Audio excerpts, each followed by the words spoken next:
Racist police tried to harass a millionaire and his black wife with their 5-year-old triplets on the highway, but a single phone call from him turned fear into silence instantly. But before we dive into the full story, let me know where you're watching from and what time it is. Now subscribe to the channel, and let's get started. Boston, February 2008. Snow fell relentlessly over the streets of Beacon Hill, coating the elegant brownstones with a pristine white blanket that seemed to emphasize their timeless grandeur. Alicia Jackson pulled her worn wool coat tighter around her slender frame as she navigated the slippery sidewalks, trying to appear as though she belonged among the confident executives who brushed past her with purposeful strides.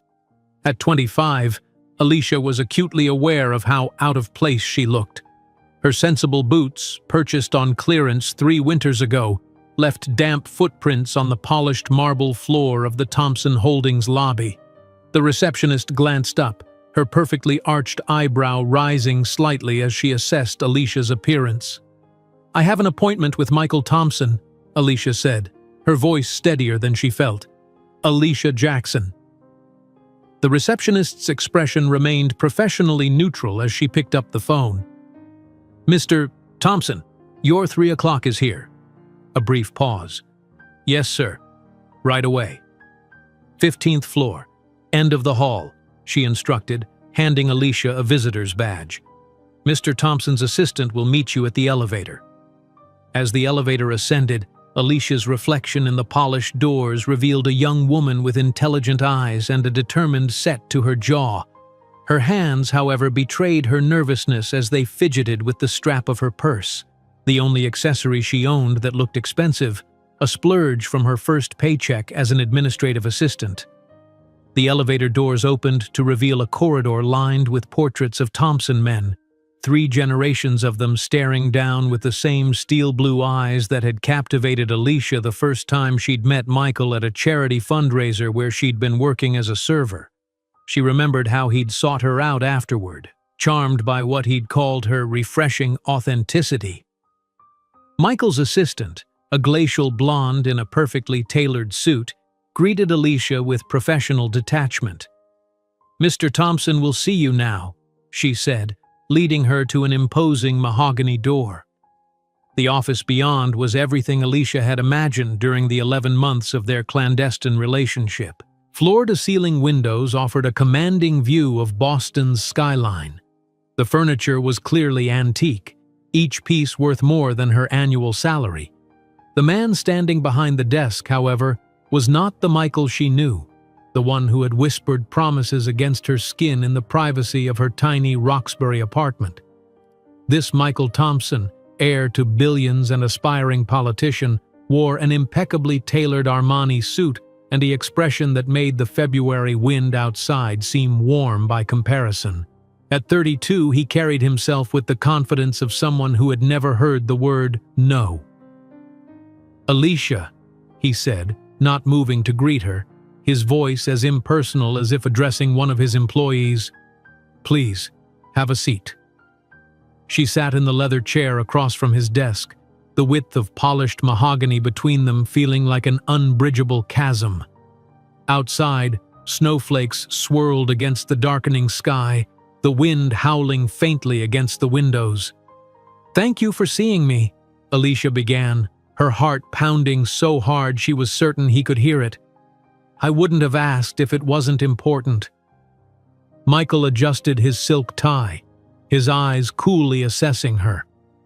"I assume this is about the recommendation letter for your master's program? I've had my assistant draft something suitable." Alicia shook her head, gathering every ounce of courage she possessed. "No, it's not about that." She took a deep breath. "I'm pregnant, Michael. 3 months." The ticking of the antique wall clock suddenly seemed deafening in the silence that followed.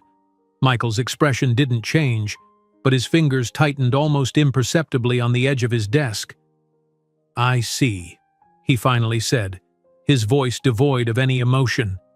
He stood and walked to the window, looking out at the city as if seeking answers in the snow-covered landscape. "And you expect what exactly? That I'll ruin my political future because of a lapse in judgment?"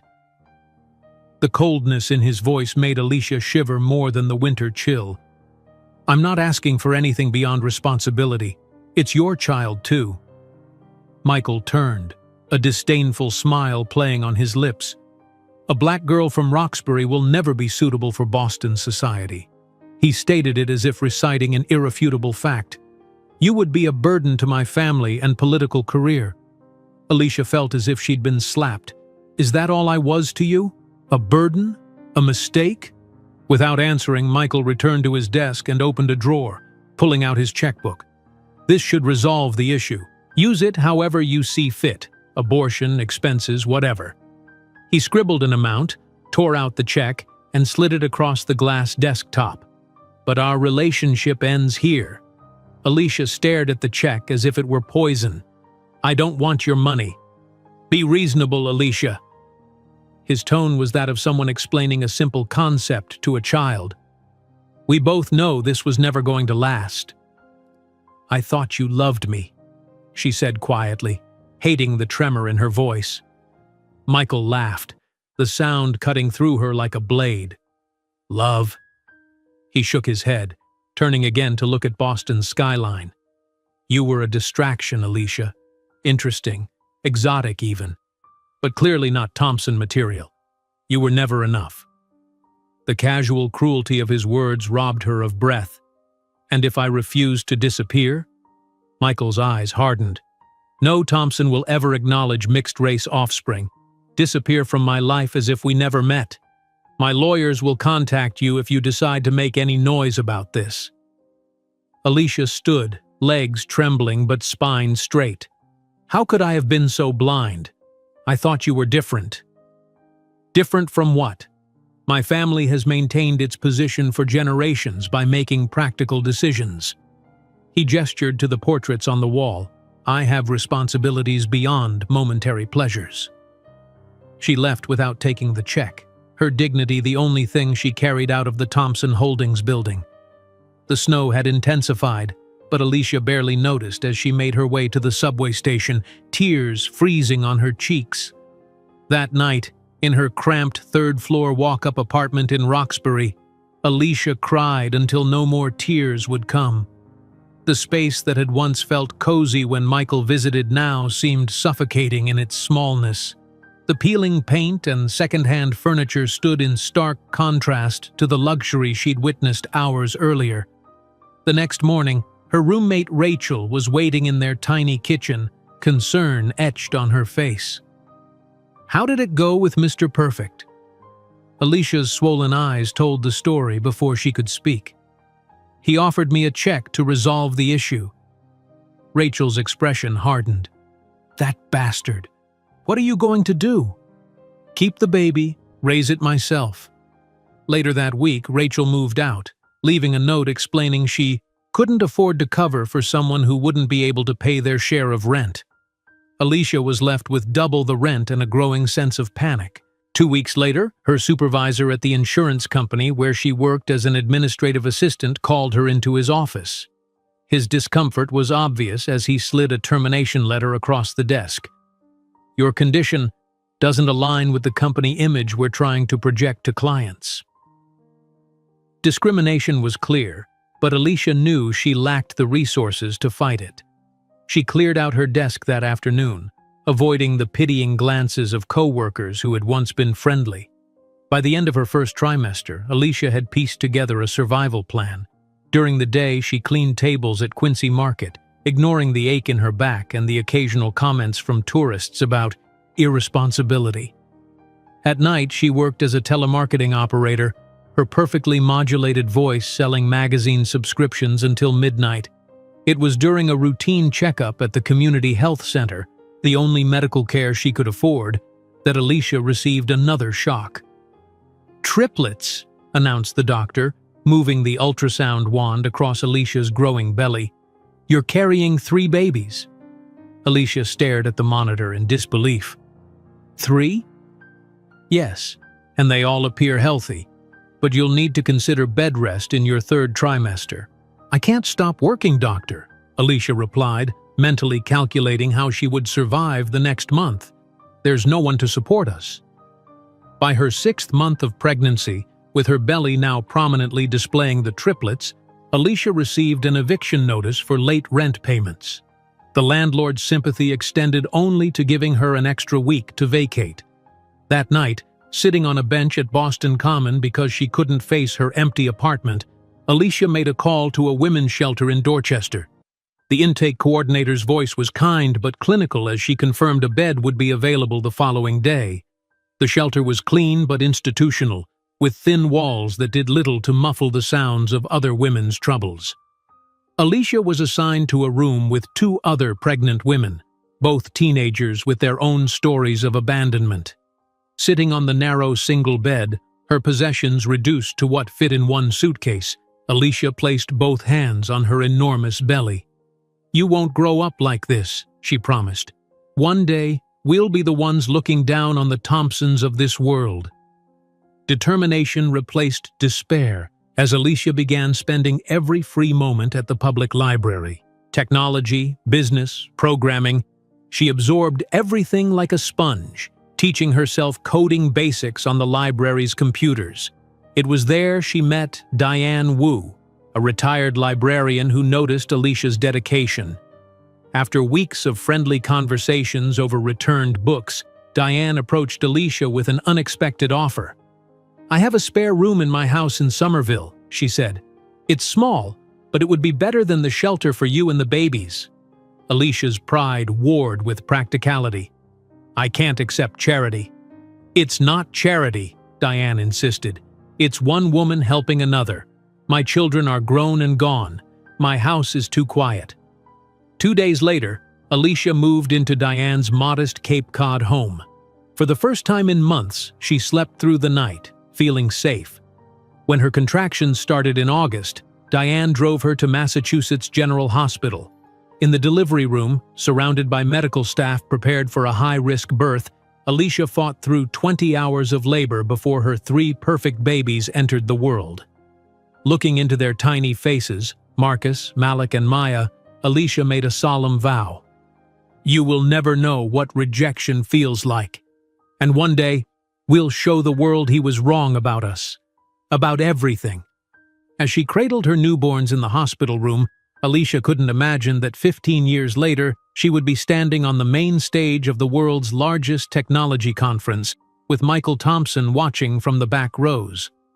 As Alicia cradled her newborns in the hospital room, the enormity of her responsibility settled over her like a weighted blanket. 3 tiny faces, each perfect in their own way, looked up at her with unfocused eyes. The hospital's harsh fluorescent lights cast shadows under her eyes, evidence of the 20-hour labor she had endured. Outside, August heat shimmered over Boston, a stark contrast to the air-conditioned sterility of Massachusetts General Hospital. "They're beautiful," whispered Diane Wu, who hadn't left her side since the first contraction. The retired librarian's eyes glistened with tears as she gently touched Maya's miniature hand. "Perfect little fighters, just like their mother."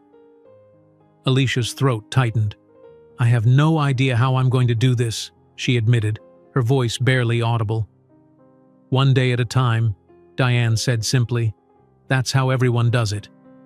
3 days later, Alicia was discharged with strict instructions for the care of her premature but healthy triplets. The nurse reviewing the paperwork paused, pen hovering over the line for father's name. "Should I leave this blank?" she asked, her tone carefully neutral. Alicia straightened her shoulders. "Yes, they have a mother. That's enough." The modest Cape Cod house in Somerville became a battlefield of sleepless nights and endless feedings. Alicia transformed Diane's small living room into an improvised nursery, with 3 second-hand bassinets arranged in a semicircle. The coffee table became a changing station, covered with a waterproof pad and stacked with diapers purchased with WIC vouchers. That first night home, the reality of triplets hit with the force of a hurricane. Marcus started crying at 11, triggering Malik, who woke Maya. By midnight, all 3 were wailing in disharmonious chorus, while Alicia, still recovering from her C-section, moved between bassinets with increasing desperation. "I can't do this," she sobbed when Diane appeared in the doorway, her gray hair disheveled from sleep. "They won't stop crying. I've fed them, changed them, everything." Diane, with the calm of someone who had raised 4 children of her own, took Maya from Alicia's trembling arms. "Go sit down before you fall down," she ordered gently. "You're no good to them, exhausted and in pain." Over the next weeks, Diane became Alicia's lifeline, teaching her the survival skills no parenting book could adequately convey. The older woman showed her how to bathe 3 squirming infants efficiently, how to recognize different cries, and, most crucially, how to feed all 3 simultaneously using a specialized nursing pillow she found at a consignment shop. "You are stronger than you know," Diane told her one afternoon, watching Alicia manage the triple feeding with newfound confidence. "Most women would have crumbled under half of what you've endured." By the time the triplets reached 6 months, Alicia had developed a military-grade precision to her days. She slept in fragmented 3-hour blocks, studied programming language tutorials during feedings, and applied for jobs and educational opportunities during the baby's rare synchronized naps. Her once soft body had transformed, leaner, harder, perpetually tired but driven by a determination that burned brighter than her exhaustion. It was during one of these study sessions, with Malik asleep in her lap and programming books spread across the kitchen table, that Alicia found the advertisement for the MIT scholarship program specifically designed for single mothers with potential in STEM fields. "I should apply," she told Diane, who was gently rocking Marcus. "The chances are minuscule, but—" "Apply," Diane interrupted firmly. "You're exactly who they're looking for." 2 weeks later, Alicia sat in a sterile interview room on the MIT campus, wearing the only professional outfit she owned, a navy blue dress purchased from a thrift store and carefully tailored to hide the fact that she was still nursing. Across from her, 3 professors regarded her with expressions ranging from skepticism to curiosity. "Ms. Jackson," began the oldest of the 3, a woman with steel-gray hair and piercing eyes, "your academic background is impressive, but there's an obvious concern." She glanced down at Alicia's application. "How do you plan to study full-time while raising triplet infants alone?" Alicia had anticipated this question. She met the woman's gaze directly. "The same way I've done everything else so far, one day at a time, without giving up." She outlined her plan. Morning classes while Diane watched the babies, remote work in the afternoons with the triplets napping beside her, studying late into the night after they went to sleep. As she spoke, she saw the skepticism in their eyes gradually shift to something like respect. "That's an extremely demanding schedule," said the youngest professor, a man who looked barely older than Alicia herself. "Most students without children struggle with our course load." "With all due respect," Alicia replied, "most students haven't had to fight as hard as I have just to be sitting in this room." 3 weeks later, when the thick acceptance letter arrived with its offer of a full scholarship, Alicia sank to the floor of Diane's hallway, the paper clutched to her chest. The triplets, now crawling and babbling, converged on her like tiny magnets, sensing her emotion. "We did it," she whispered to them, gathering all 3 in her arms despite their squirming. "This is just the beginning." The transition to student life was brutal. Alicia's days began at 4 in the morning with feeding and preparation, followed by a crowded bus ride to campus with her books balanced on her knee. She stood out among the fresh-faced undergraduates and intense graduate students, always slightly disheveled, perpetually armed with travel mugs of coffee, racing between classes with the desperate efficiency of someone who knew that every minute wasted was a minute stolen from either her children or her studies. Her first computer science professor raised an eyebrow when she arrived with spit-up barely concealed on her shoulder. "Rough morning, Ms. Jackson?" "Every morning is rough, Professor," she replied with a tired smile, "but I'm here." After that, he made a point of having freshly brewed coffee waiting when she arrived for his 8 a.m. class. Alicia's first freelance programming job came through a teaching assistant who had been impressed by her tenacity. It was basic website maintenance, mindless work that paid barely above minimum wage, but it was something she could do from Diane's kitchen table with the triplets playing on a blanket beside her. The first payment, modest as it was, represented something profound. After depositing the check, Alicia took a detour to a children's boutique she passed every day on her way to the bus stop. She purchased 3 tiny sweaters, real wool, not the synthetic blend from the discount store where she usually shopped. When she returned home and dressed the triplets in their new finery, Diane raised an eyebrow. "You should have bought something for yourself," she chided gently. "When was the last time you had anything new?" Alicia shrugged, watching Marcus examine his sweater with serious concentration. "They come first. Always." As her first year at MIT progressed, Alicia developed a sixth sense for maximizing every moment. She recorded lectures to replay during midnight feedings, wrote code on her laptop while supervising the triplets' bath time, and memorized algorithms while preparing their meals. Sleep became a luxury, sacrificed on the altar of her determination to create a better future. The triplets' first birthday arrived on a sweltering August day. Alicia had saved for weeks to buy a small cake and 3 tiny presents. As she watched her children, now crawling, babbling, and developing distinct personalities, smear frosting across their faces, she felt a surge of fierce pride that momentarily displaced her chronic exhaustion. That night, after the babies were asleep, she found a card propped against her textbooks. Inside was a child's drawing, clearly done by Diane, of 3 stick figures with a larger one labeled Mommy. The inscription read, "Happy birthday to us. You're our hero, Mommy. Love, Marcus, Malik, and Maya." Alicia pinned the card to the wall next to her bed, alongside the A+ she had received on her advanced algorithms midterm. 2 symbols of her parallel lives, each fueling the other. The real test came during the triplets' first simultaneous illness. At 15 months old, all 3 contracted a severe ear infection within days of each other. Fevers spiked, sleep became impossible, and Alicia found herself studying for finals while rocking feverish toddlers in rotation, applying cool compresses and administering medicine with the precision of a nurse. Her operating systems professor found her in the computer lab at 6 a.m., having coded through the night after finally getting the triplets to sleep under Diane's watchful eye. "Ms. Jackson," he said, observing her bloodshot eyes and trembling hands, "how are you maintaining such high grades with your situation?" Alicia looked up from her screen, too tired to be diplomatic. "By working twice as hard as everyone else, sir." He nodded slowly. "I've been teaching for 20 years. I've never seen anyone juggle what you're managing."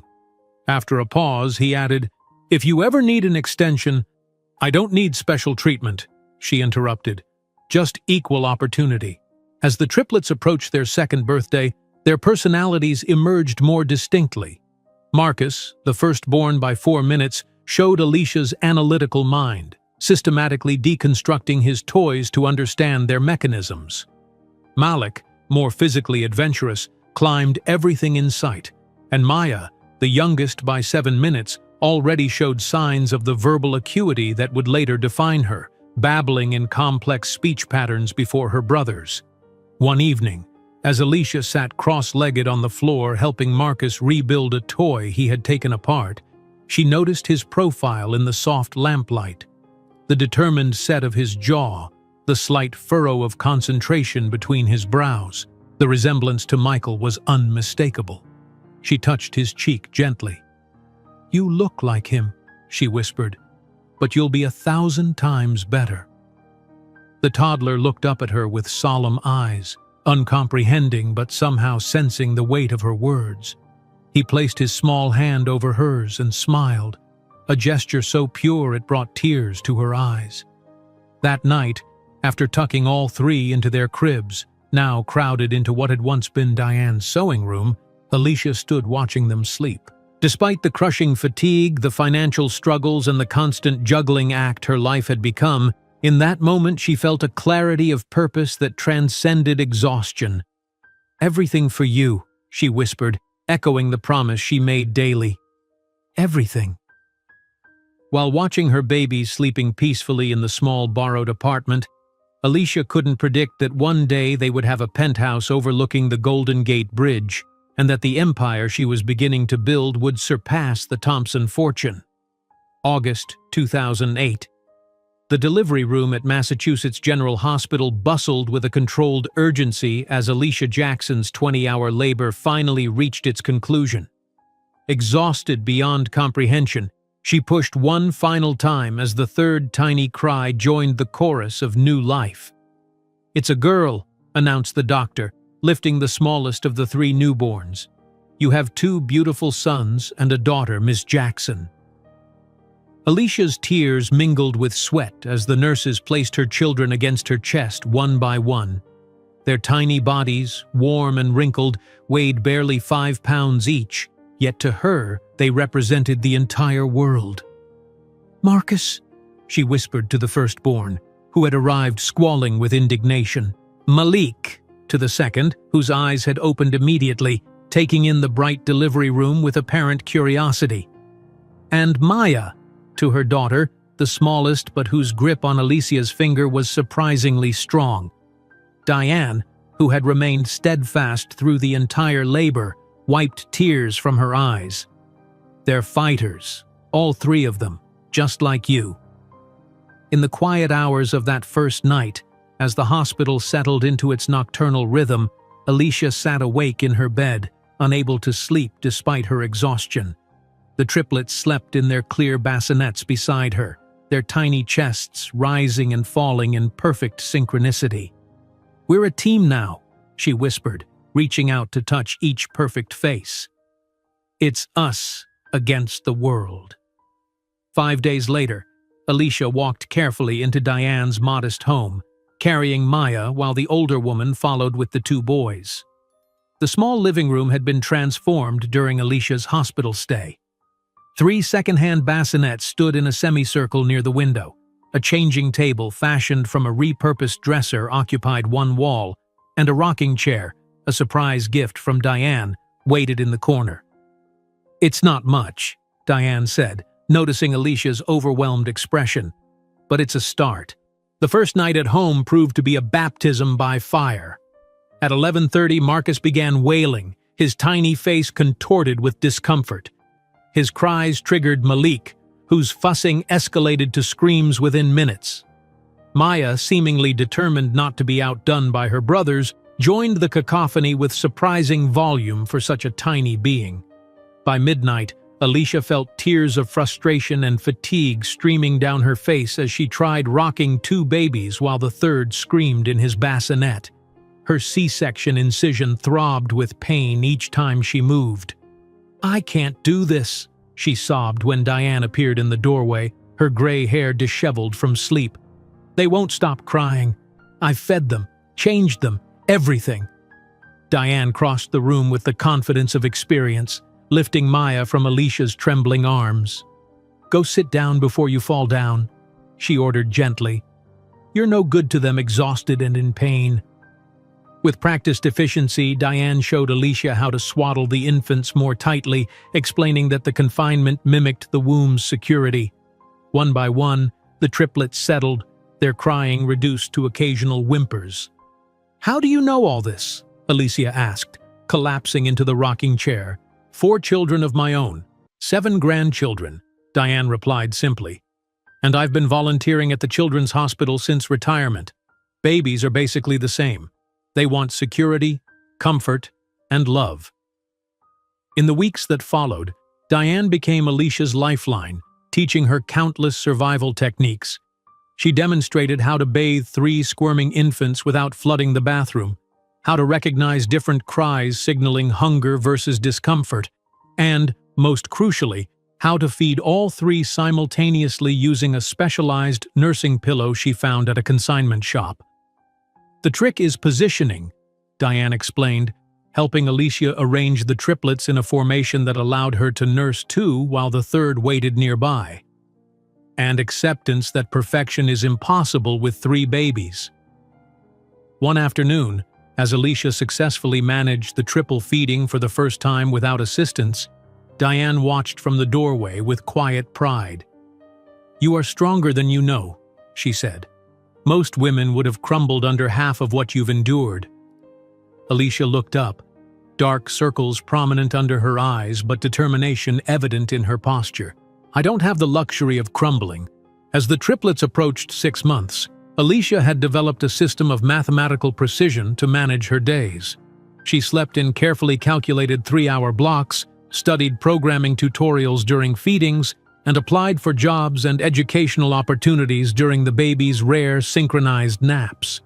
Her body, once soft with pregnancy, had become lean and wiry from constant movement and too many missed meals. During one late-night feeding session, as she scrolled through job listings on her phone while nursing Malik, Alicia stumbled upon an advertisement that made her heart skip. The Massachusetts Institute of Technology was offering scholarships specifically for single mothers with aptitude in STEM fields. The next morning, with all 3 babies finally napping simultaneously, Alicia showed the listing to Diane. "I should apply," she said, her voice hesitant but hopeful. "The chances are minuscule, but—" "Apply," Diane interrupted firmly. "You're exactly who they're looking for." The application process was grueling.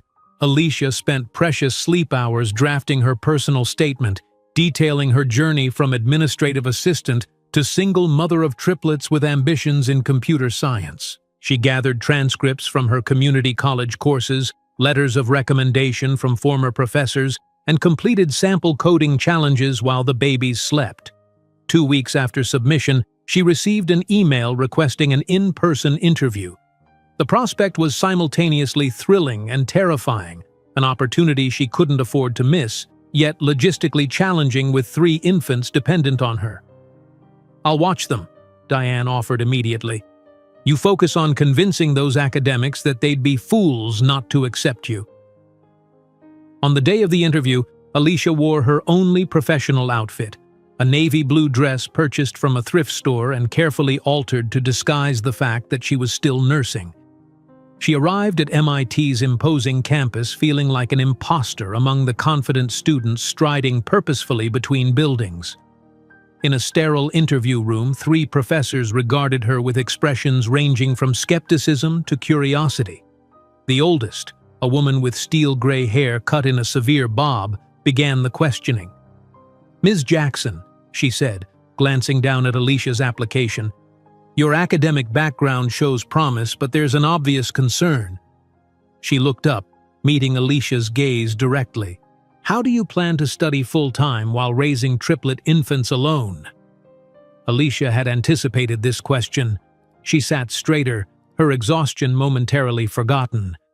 "The same way I've done everything else so far, one day at a time, without giving up."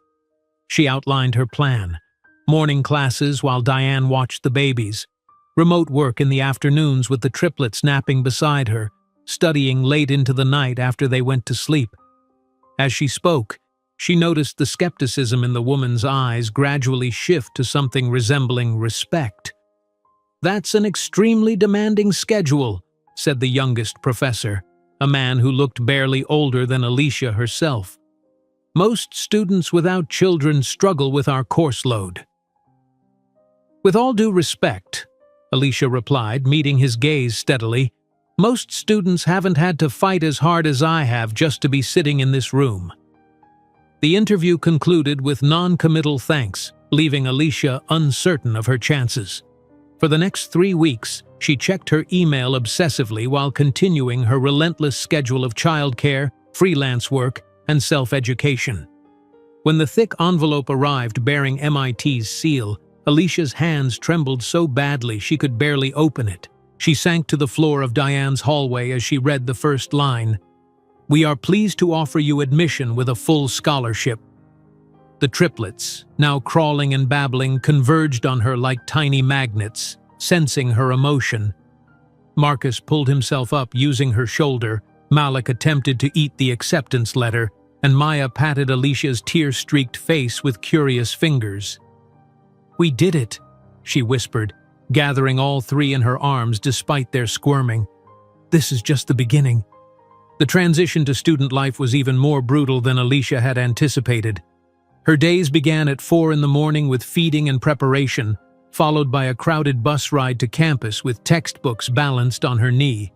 In lectures, she was always slightly disheveled compared to her classmates, perpetually armed with travel mugs of coffee, racing between classes with the desperate efficiency of someone who knew that every minute wasted was stolen from either her children or her studies.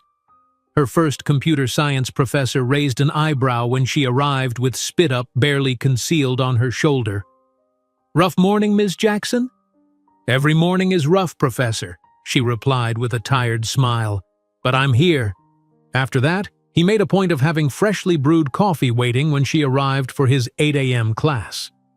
Through a teaching assistant who admired her tenacity, Alicia secured her first freelance programming job, basic website maintenance for a local nonprofit. The work was straightforward but vital. It was something she could do from Diane's kitchen table with the triplets playing on a blanket beside her.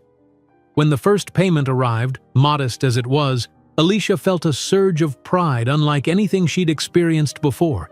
This wasn't charity or government assistance, it was money she had earned through her own developing skills. After depositing the check, she took a detour to a children's boutique she passed daily on her way to the bus stop. Inside, she purchased 3 tiny sweaters, real wool, not the synthetic blend from the discount store where she usually shopped. When she returned home and dressed the triplets in their new finery, Diane raised an eyebrow. "You should have bought something for yourself," she chided gently. "When was the last time you had anything new?" Alicia shrugged, watching Marcus examine his sweater with serious concentration. "They come first, always." As her first year at MIT progressed, Alicia developed an almost superhuman ability to maximize every moment. She recorded lectures to replay during midnight feedings, wrote code while supervising bath time, and memorized algorithms while preparing meals. Sleep became a luxury she could rarely afford, sacrificed on the altar of her determination. The triplets' first birthday arrived on a sweltering August day. Alicia had saved carefully to purchase a small cake and 3 modest gifts. As she watched her children, now crawling confidently, babbling constantly, and developing distinct personalities, smear frosting across their faces, she felt a surge of fierce pride that momentarily displaced her chronic exhaustion. That night, after the babies were asleep, she found a card propped against her textbooks. Inside was a child's drawing, clearly done by Diane, of 3 stick figures with a larger one labeled Mommy. The inscription read, "Happy birthday to us. You're our hero, Mommy. Love, Marcus, Malik, and Maya." Alicia pinned the card to the wall next to her bed, alongside the A+ she had received on her advanced algorithms midterm. 2 symbols of her parallel lives, each fueling the other. As she studied the card in the dim light, she noticed Marcus's sleeping face in the nearest crib. The curve of his jaw, the set of his features even in sleep, the resemblance to Michael was unmistakable. She touched his cheek gently. "You look like him," she whispered, "but you'll be 1,000 times better." While watching her babies sleeping peacefully in the small borrowed apartment, Alicia couldn't predict that one day they would have a penthouse overlooking the Golden Gate Bridge, and that the empire she was beginning to build would surpass the Thompson fortune. As the triplets grew from infants into toddlers, Alicia's life settled into an exhausting but manageable rhythm. Spring of 2011 brought a symbolic rebirth. The harsh Boston winter finally yielded to cherry blossoms and tender green leaves, mirroring the growth happening in Diane Wu's modest Somerville home. Marcus, Malik, and Maya, now nearly 3 years old, had transformed from helpless newborns into energetic personalities with distinct traits that amazed Alicia daily. "Mommy, look!" Marcus called one April morning, carefully arranging his blocks in a pattern only he understood. At just shy of 3, he already showed an uncanny ability with patterns and numbers that reminded Alicia of her own analytical mind. "That's wonderful, sweetheart," she replied, simultaneously typing code for a freelance project while keeping one eye on Malik. who had recently discovered the joy of climbing everything in sight. Maya, the smallest of the three but arguably the most determined, sat on Diane's lap with a picture book, reading the story aloud in a language that was half English, half imaginative babble. Her verbal development outpaced her brother's, something the pediatrician had noted with impressed surprise at their last checkup. Alicia's own transformation was equally remarkable. Now in her final year at MIT, she had blossomed from an overwhelmed single mother into a confident computer science student with a growing reputation. Her project on algorithmic efficiency had caught the attention of several professors, and her ability to balance parenthood with academic excellence had earned her both respect and wonder from classmates who struggled with far fewer responsibilities. "You should submit this algorithm to the Innovation Showcase," suggested Professor Chen one afternoon, reviewing Alicia's latest work. "It has real-world applications for energy management systems." Alicia hesitated, mentally calculating the additional hours such a submission would require. "I'll consider it," she said cautiously. "The showcase is during the triplets' birthday week." "Consider it strongly," Chen replied, her expression serious. "Your work could revolutionize how companies handle energy distribution. That's not hyperbole, Alicia. This is exceptional." Later that evening, as Alicia bathed the triplets in Diane's worn porcelain tub, her mind raced with possibilities. The Innovation Showcase was MIT's premier event for industry connections, a place where students presented their work directly to tech companies and potential investors. Participation alone would open doors that normally remained firmly closed to someone with her background. "What do you think, little ones?" she asked, helping Maya rinse shampoo from her curls. "Should Mommy show her algorithm to the important people?" "Yes!" shouted Malik, splashing water enthusiastically without understanding the question. "Gwithmic!" added Marcus, his attempt at algorithm making Alicia smile. 2 weeks later, Alicia stood nervously beside her display at the MIT Innovation Showcase. Her poster board, professionally printed with her last freelance payment, detailed the energy efficiency algorithm she'd developed. Unlike many of her classmates who had family support or substantial savings, she'd pieced together her presentation on a shoestring budget, substituting polish with substance and technical brilliance. Diane had taken a rare day off from volunteering to watch the triplets, allowing Alicia this crucial professional opportunity. As attendees began filtering through the exhibition hall, Alicia straightened her second-hand blazer and practiced her pitch under her breath. "Fascinating approach," commented an older man in an expensive suit, studying her diagrams. "You're proposing predictive load balancing based on usage patterns?" "Yes, but with an additional layer that accounts for environmental factors in real time," Alicia explained, her initial nervousness evaporating as she delved into the technical details. "The algorithm can reduce energy consumption by up to 28% in commercial buildings without sacrificing functionality." By the end of the day, her station had drawn attention from several major tech companies. A representative from a renewable energy startup handed her his card. "We're looking for exactly this kind of innovation. Call me when you're ready to discuss implementation options." That evening, as Alicia was putting the triplets to bed in their shared room, the television in the living room caught her attention. Diane was watching the local news, where a familiar face appeared on screen. "Michael Thompson announced his candidacy for Boston City Council today," the anchor reported. "The heir to the Thompson Holdings real estate empire pledged to bring traditional values and fiscal responsibility to city government." Alicia froze in the doorway, watching as Michael, impeccably dressed in a tailored suit, stood at a podium with the Boston skyline behind him. His voice, still achingly familiar despite the years, filled Diane's small living room. "I believe in the values that built this city," he declared confidently. "Hard work, personal responsibility, and traditional family structures that provide stability for our communities." A bitter laugh escaped Alicia's lips before she could stop it. Diane turned, noticing her for the first time. "That's him, isn't it?" the older woman asked quietly. Alicia nodded, unable to tear her eyes from the screen as Michael continued his speech, his arm now around a polished blonde woman introduced as his fiancée, Catherine Winthrop of the Providence Winthrops. "The hypocrisy is almost impressive," Alicia muttered. "Traditional family values from a man who doesn't even know what his own children look like." She turned away, returning to the triplets' room where 3 innocent faces were drifting toward sleep. Marcus's profile in the soft night light struck her again with its resemblance to Michael. The same determined jawline, the same intelligent eyes. The sight no longer hurt as it once had. Instead, it fueled her resolve. "Sleep tight, my loves," she whispered. "One day, everyone will know your worth."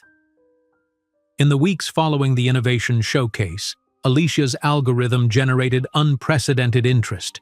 Professor Chen connected her with patent attorneys who helped her file preliminary protection for her intellectual property, a process she could barely afford but recognized as essential. "This is just the beginning," Chen assured her after reviewing the licensing options. "With this technology properly protected, you'll have opportunities most graduates only dream about." Those opportunities materialized faster than Alicia anticipated.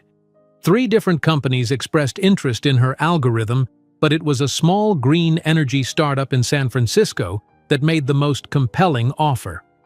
"We want you to head our innovation department," explained Victor Ramirez, the CEO, during a video call that Alicia took from a quiet corner of the MIT library. "Your algorithm is exactly what we've been looking for, and your approach to efficiency problems matches our company philosophy." The salary he mentioned made Alicia's breath catch. More money than she'd ever imagined earning, especially immediately after graduation. But the position required relocation to San Francisco, 3,000 miles from Diane and the support system that had made her academic success possible.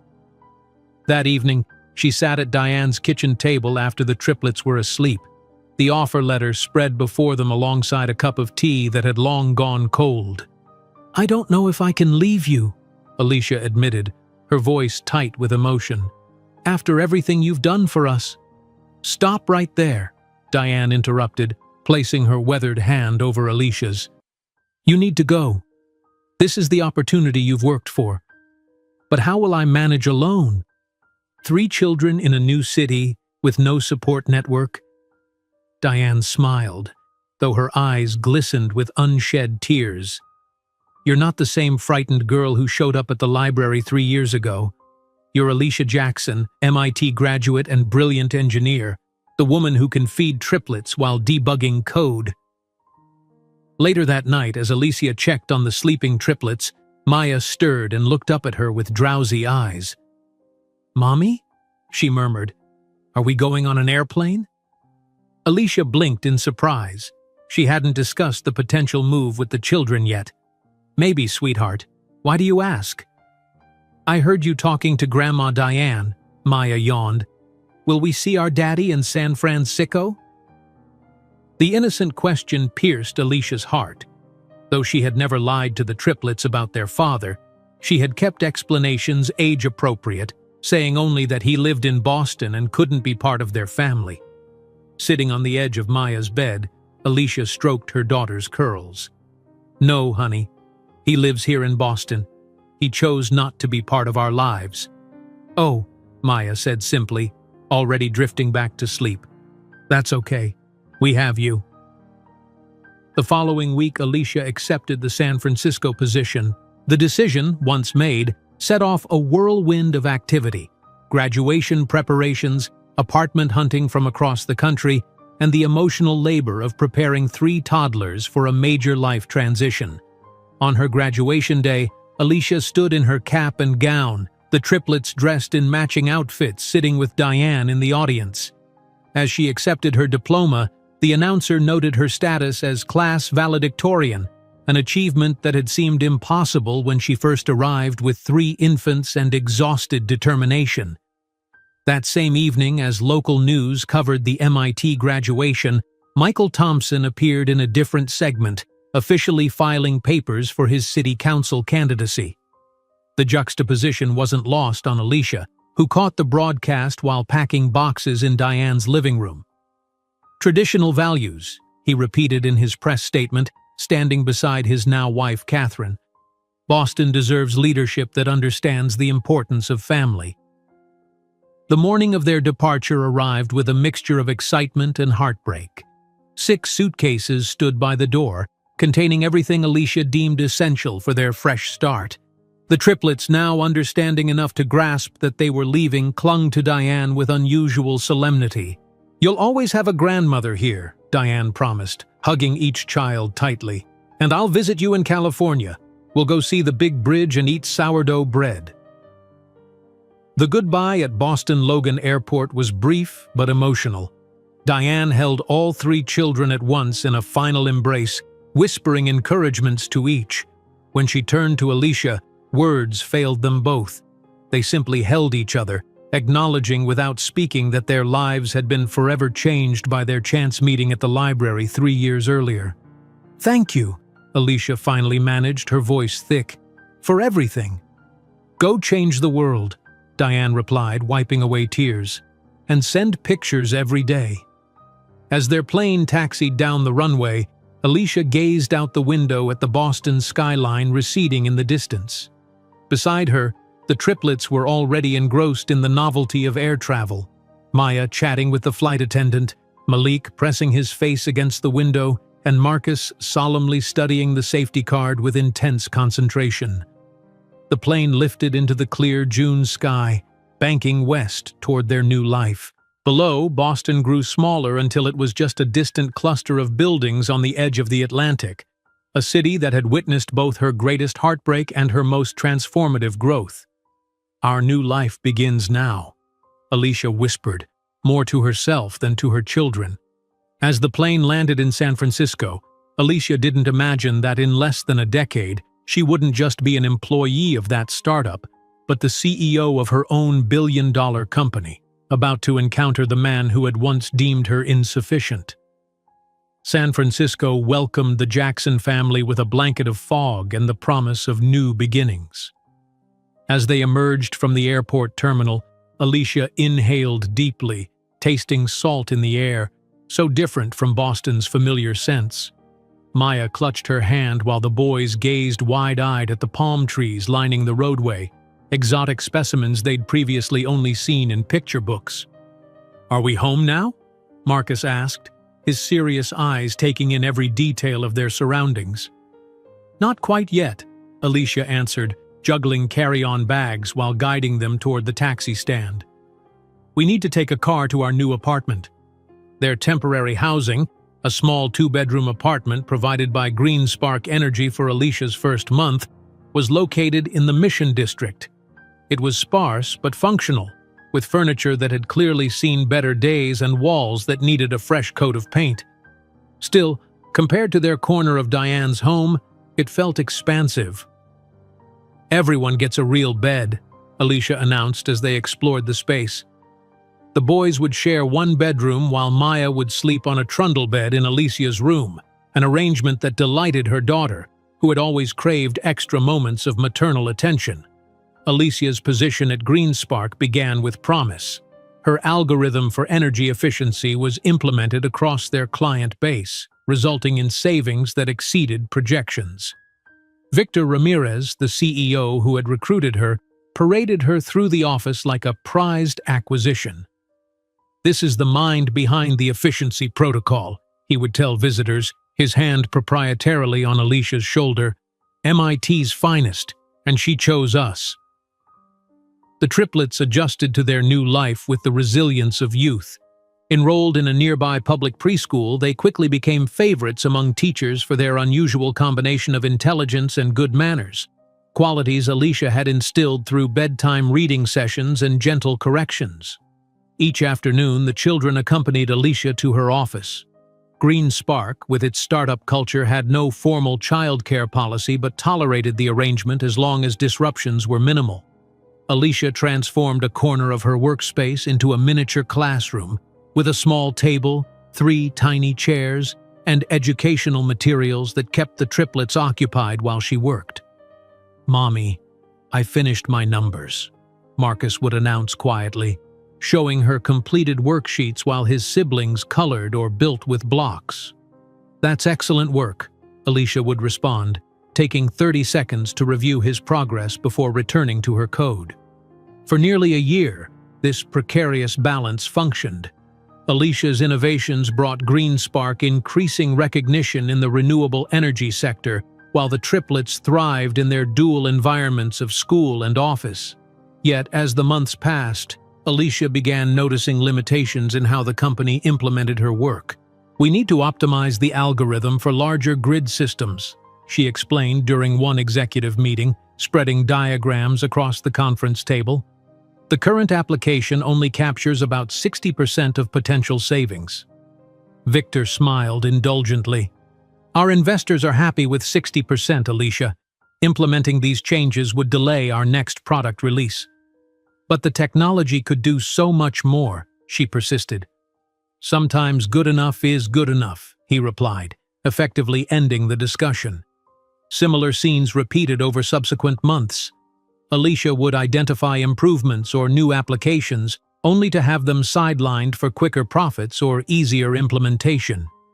Her frustration mounted as she watched her creation being diluted for expediency.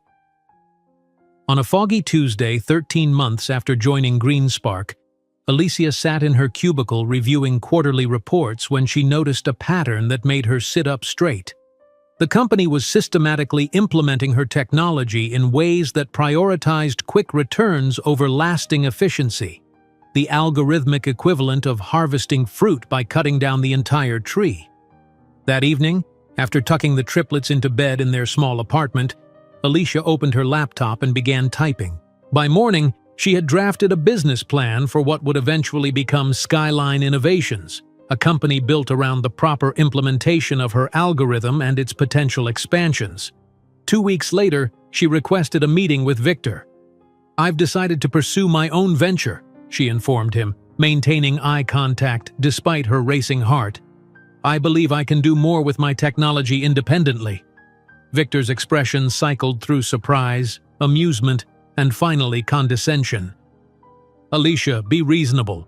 You're a brilliant engineer, but running a company requires capital, connections, experience, things you don't have." His words echoed Michael's dismissal years earlier, stoking a familiar determination in Alicia's chest. "I appreciate your concern," she replied evenly, "but my decision is made." Using her modest savings and a small business loan secured against her patent, Alicia leased a tiny office space in an industrial area south of Market Street. The room barely accommodated a desk, 3 child-sized chairs, and a whiteboard, but the rent was manageable, and the building had reliable internet, the 2 essentials for her fledgling operation. The triplets, now 5 years old and enrolled in kindergarten at a nearby public school, adapted to this newest change with characteristic resilience. Each afternoon, they would file into Mommy's company, hanging their small backpacks on hooks Alicia had installed at child height. "Remember, quiet voices while Mommy is working," she would remind them, setting them up with homework sheets and creative projects while she made calls to potential clients. Those early calls rarely yielded results. "I'm sorry, we don't typically invest in startups led by single mothers with no track record," one venture capitalist told her bluntly after hearing her pitch. "Perhaps when your children are older," suggested another, not bothering to hide his skepticism. On particularly difficult days when rejections piled up and financial pressures mounted, Alicia would find herself working late into the night, the triplets sleeping on inflatable mattresses she kept in the office corner. Those nights, typing code while her children's steady breathing provided rhythm in the background, tested her resolve, but never broke it. 6 months into her venture, Alicia secured her first significant client, a medium-sized manufacturing company looking to reduce energy costs. The implementation of her algorithm produced results that exceeded even her projections, reducing their electricity consumption by 34% within the first quarter. "This saved us substantially more than we expected," the company's CEO admitted during their review meeting. "Our board is extremely impressed." That successful case study led to a small write-up in a local tech publication, startup founded by single mother revolutionizes energy efficiency. The article, though buried in the publication's middle pages, attracted attention from several potential clients and one particular investor who would change everything. Victoria Chen arrived at Skyline's modest office unannounced one Wednesday afternoon. Elegantly dressed in a tailored suit that probably cost more than Alicia's monthly rent, she observed with interest as the triplets helped organize folders for an upcoming presentation. "I hope I'm not interrupting," Victoria said, extending her hand. "I read about your work and wanted to see it firsthand." Alicia quickly ushered the children to their corner before engaging with her unexpected visitor. As they discussed the algorithm's applications and Skyline's business model, Maya approached cautiously. "Excuse me," she said politely to Victoria, displaying the social confidence that already distinguished her from her brothers. "Are you here to help my mommy's company grow? Because she works harder than anybody and is the smartest person in the world." Victoria's professional demeanor softened as she looked at the earnest 5-year-old. "Is that so?" Maya nodded seriously. "She stays up all night sometimes to make her computers work right, and she never complains even when she's really tired." Victoria turned to Alicia with newfound interest. "Your daughter has a future in sales," she observed with a smile, "and she makes a compelling case." After the children returned to their activities, Victoria leaned forward. "I see something rare in you," she said quietly. "Not just technical brilliance. That's actually quite common in Silicon Valley. What's uncommon is resilience paired with that brilliance. You've built something promising while raising 3 children alone." 2 weeks and several detailed discussions later, Victoria offered Alicia her first significant investment, $2 million in exchange for a 20% stake in Skyline Innovations. The afternoon Alicia signed the investment contract was surreal. Seated across from Victoria in a sleek downtown law office, she affixed her signature to documents that would transform her struggling startup into a legitimately funded enterprise. "To Skyline's future," Victoria said, raising a water glass in toast after the papers were signed. "And to second chances," Alicia added, thinking of the long journey from Michael's rejection to this moment of validation. That evening, Alicia took the triplets to a modest pizzeria to celebrate. The children, sensing the significance of the occasion without fully understanding it, were on their best behavior as Alicia explained what the investment meant.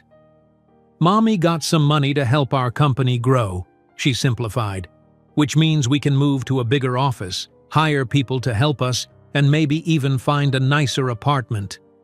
"Can I have my own room?" Malik asked immediately, practical as always. "Eventually," Alicia laughed. "Let's start with a real office first." She raised her plastic cup of grape juice and the children mimicked her gesture with solemn importance. "To the future of Skyline and the Jacksons." "To the future," they echoed, Marcus adding earnestly, "and to algorithms," which made Alicia's heart swell with pride. As they clinked their juice cups together in that simple pizza parlor, celebrating with cheap food and paper napkins, Alicia couldn't know that in just 7 years she would be dining in Michelin-starred restaurants, and her next encounter with Michael Thompson would occur not in an imposing office but on a stage where she would be the main attraction. Victoria's investment transformed Skyline Innovations almost overnight. Within 2 months of signing the contract, Alicia moved the company from its cramped industrial space to a proper office in Soma, San Francisco's burgeoning tech district. The new location featured actual conference rooms, dedicated workspaces, and most importantly for Alicia, a small area specifically designed for the triplets, complete with child-sized furniture and educational materials. On the day of the office opening, Alicia stood before a small gathering of their first employees, a software engineer, a business development specialist, and an office manager, with the triplets at her side, each holding a section of a ceremonial red ribbon. "Today marks the beginning of Skyline's real journey," she announced, trying to keep her voice steady despite the emotion threatening to overwhelm her. "Thank you all for believing in this vision. Marcus, Malik, and Maya, now 5 years old and dressed in matching blue outfits, solemnly cut the ribbon together, their small hands guided by Alicia's. The assembled group applauded, and Victoria Chen, standing nearby, gave Alicia an approving nod. "You've come a long way from that tiny room with inflatable mattresses," Victoria remarked later as they toured the completed space. "We've still got a long way to go," Alicia replied, watching as the triplets explored their designated area with expressions of wonder. With proper funding and a growing team, Skyline's implementation of Alicia's algorithm gained traction in the renewable energy sector. 6 months after the move, their client list had expanded to include several mid-sized companies throughout California, each reporting significant energy savings using Skyline's technology. The triplets, meanwhile, transitioned from public kindergarten to the Bay School, a progressive private institution known for its accelerated program for gifted children. The tuition strained Alicia's still modest salary, but she considered it an essential investment in their future. "Mom, I finished my math already," Marcus announced one afternoon in the Skyline office, holding up a worksheet filled with equations meant for children several grades older.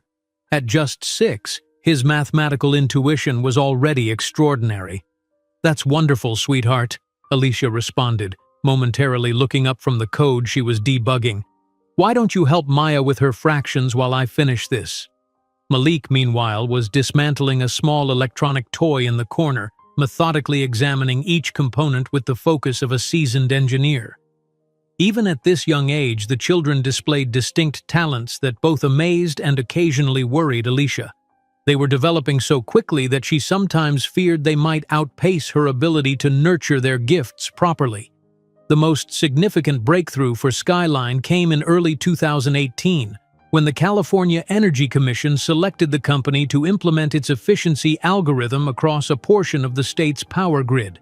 The contract, worth several $1 million, catapulted Skyline from promising startup to legitimate industry player. On the day the contract was signed, photographers from several tech publications captured Alicia shaking hands with the commission's director, the triplets watching proudly from the sidelines. Their presence at major company events had become something of a Skyline trademark. The brilliant CEO and her equally brilliant children, a family package of extraordinary talent. By the fall of 2018, the triplets had turned 10, entering that liminal space between childhood and early adolescence with the same determination they applied to everything.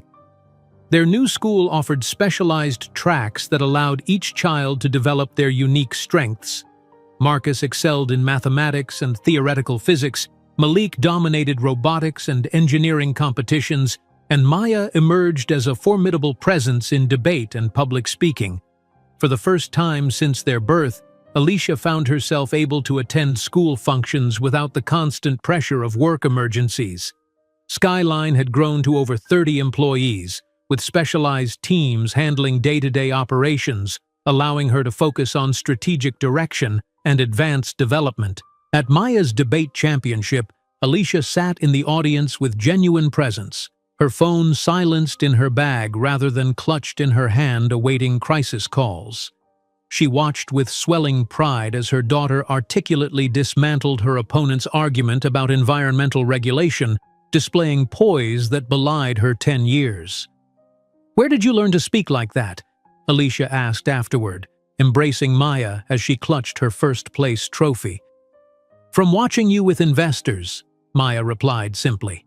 "You never let them interrupt you or change the subject."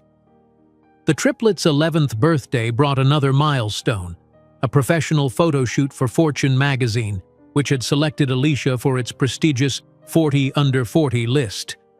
The children, accustomed to their mother's growing public profile, treated the experience with good-natured tolerance, making faces behind the photographer when they thought no one was watching. "Stand still for just 5 more minutes," Alicia pleaded, as Malik fidgeted with his tie for the 10th time. "Then we can get ice cream." The resulting photo spread. Alicia, in a tailored blue suit surrounded by her 3 impeccably dressed children, ran alongside a profile detailing her journey from single mother to technology innovator. The article highlighted both her technical achievements and her unorthodox path, positioning her as a role model for women in technology and working mothers everywhere. 3,000 miles away in Boston, Michael Thompson sat in his regular barber's chair, half listening to the political gossip that normally engaged him. Recently elected city councilman with his sights already set on state office, Michael had carefully cultivated his image as a champion of traditional values and fiscal responsibility. His marriage to Catherine Winthrop, now 3 years strong, complemented his public persona perfectly. She was the ideal political wife, elegant and supportive, from an old New England family with connections throughout Boston's elite circles. As the barber worked, Michael absently flipped through a copy of Fortune left by a previous customer. He paused midway through, his attention caught by a familiar face staring back at him from the glossy pages. The woman in the photograph, confident, polished, successful, took a moment to register in his consciousness. "Alicia?" he murmured, studying the image more closely. The name beneath the photo confirmed it. Alicia Jackson, CEO of Skyline Innovations. His eyes darted to the children flanking her, noting their ages mentioned in the caption, 10 years old. A simple calculation sent an uncomfortable jolt through him, but he quickly dismissed the thought. The children looked nothing like him, he decided, ignoring the nagging recognition of his own jawline replicated in the boy on the left. That evening, Victoria called Alicia with news that sent her sinking onto her couch in shock. "The latest valuation just came in," Victoria announced, her voice vibrating with satisfaction. "Based on the government contract and the new private sector implementations, Skyline is officially valued at $520 million. A pause. "You're officially rich, Alicia. Very rich." After hanging up, Alicia sat in stunned silence in the living room of the modest 3-bedroom apartment they still occupied in the Mission District.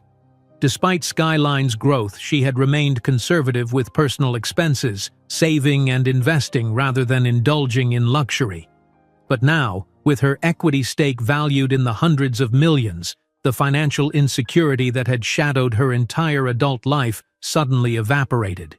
The following weekend, Alicia took the triplets to view a house in Pacific Heights, a spacious Victorian with panoramic views of the bay.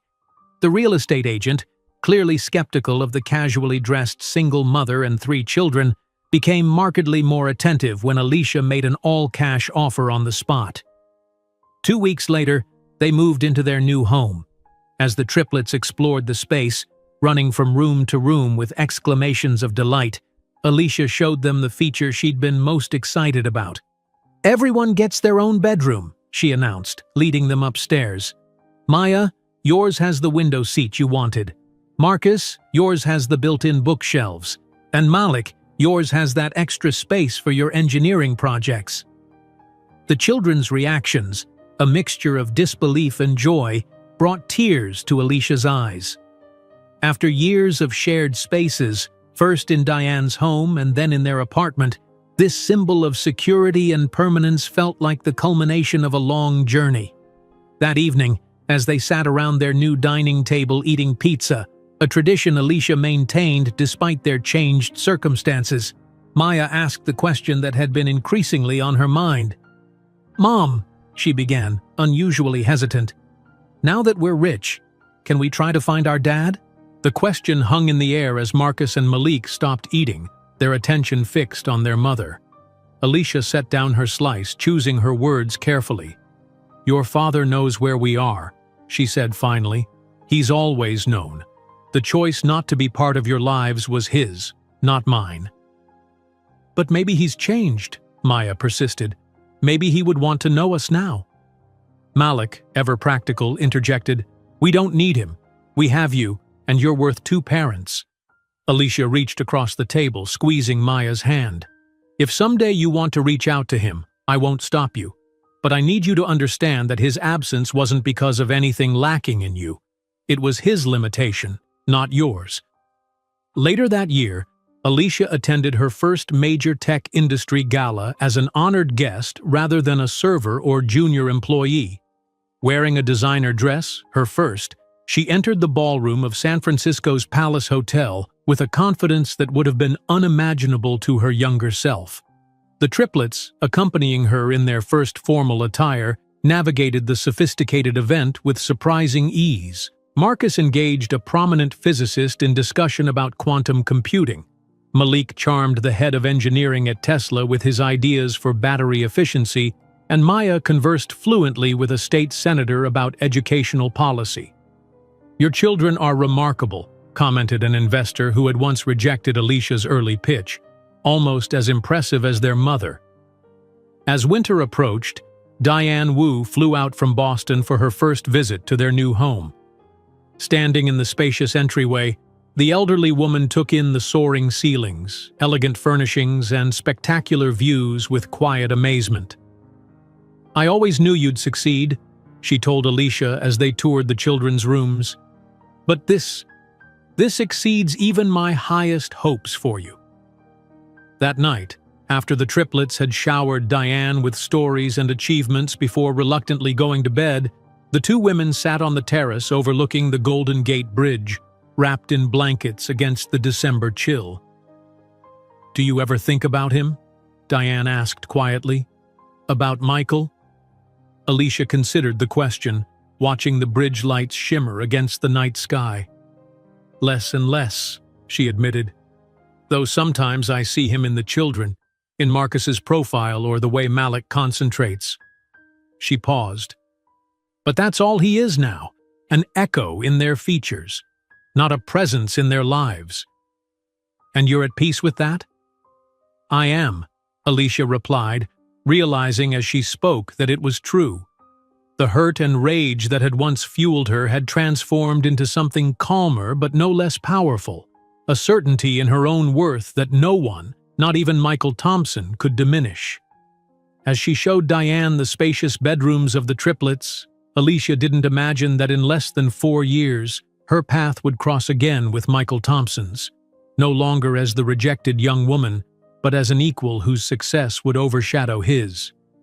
As she watched the bridge lights shimmer against the night sky, Alicia couldn't have predicted how drastically the world would change in just over a year. January 2020 arrived with news of a strange virus in China that seemed distant and irrelevant to Skyline's ambitious expansion plans. By March, everything had changed. "We're implementing full remote work effective immediately," Alicia announced during an emergency company-wide video call from her home office. The triplets, now 11 and a half, sat quietly in the background, already adapting to their own remote schooling setup. "I want to be absolutely clear about our priorities during this crisis. First, everyone's health and safety. Second, our commitment to our clients who need our services more than ever.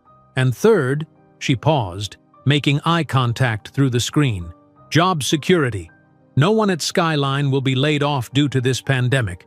We will weather this storm together." The declaration was met with visible relief from her team of now 80 employees. While other tech companies began slashing workforces amid market uncertainty, Alicia's decision to maintain full staffing would later be recognized as both compassionate and strategically brilliant. Remote energy management systems suddenly became essential as buildings stood empty but still needed optimization. In the Pacific Heights house, Alicia transformed the space to accommodate their new reality. The formal dining room became her command center, with multiple monitors and a professional lighting setup for video conferences. The spacious living room was divided into 3 learning stations, one for each triplet, each customized to their needs. Marcus's area featured a whiteboard covered in mathematical equations that would challenge graduate students. At 12 years old, his analytical abilities had developed to an extraordinary degree. When his math teacher struggled to keep him challenged through remote learning, Alicia arranged for him to audit virtual calculus classes at Stanford. "Mom, I think I found an error in Professor Chen's approach," he announced one evening, barely looking up from his notebook where he'd been working for hours. "His optimization formula doesn't account for variable acceleration in nonlinear systems."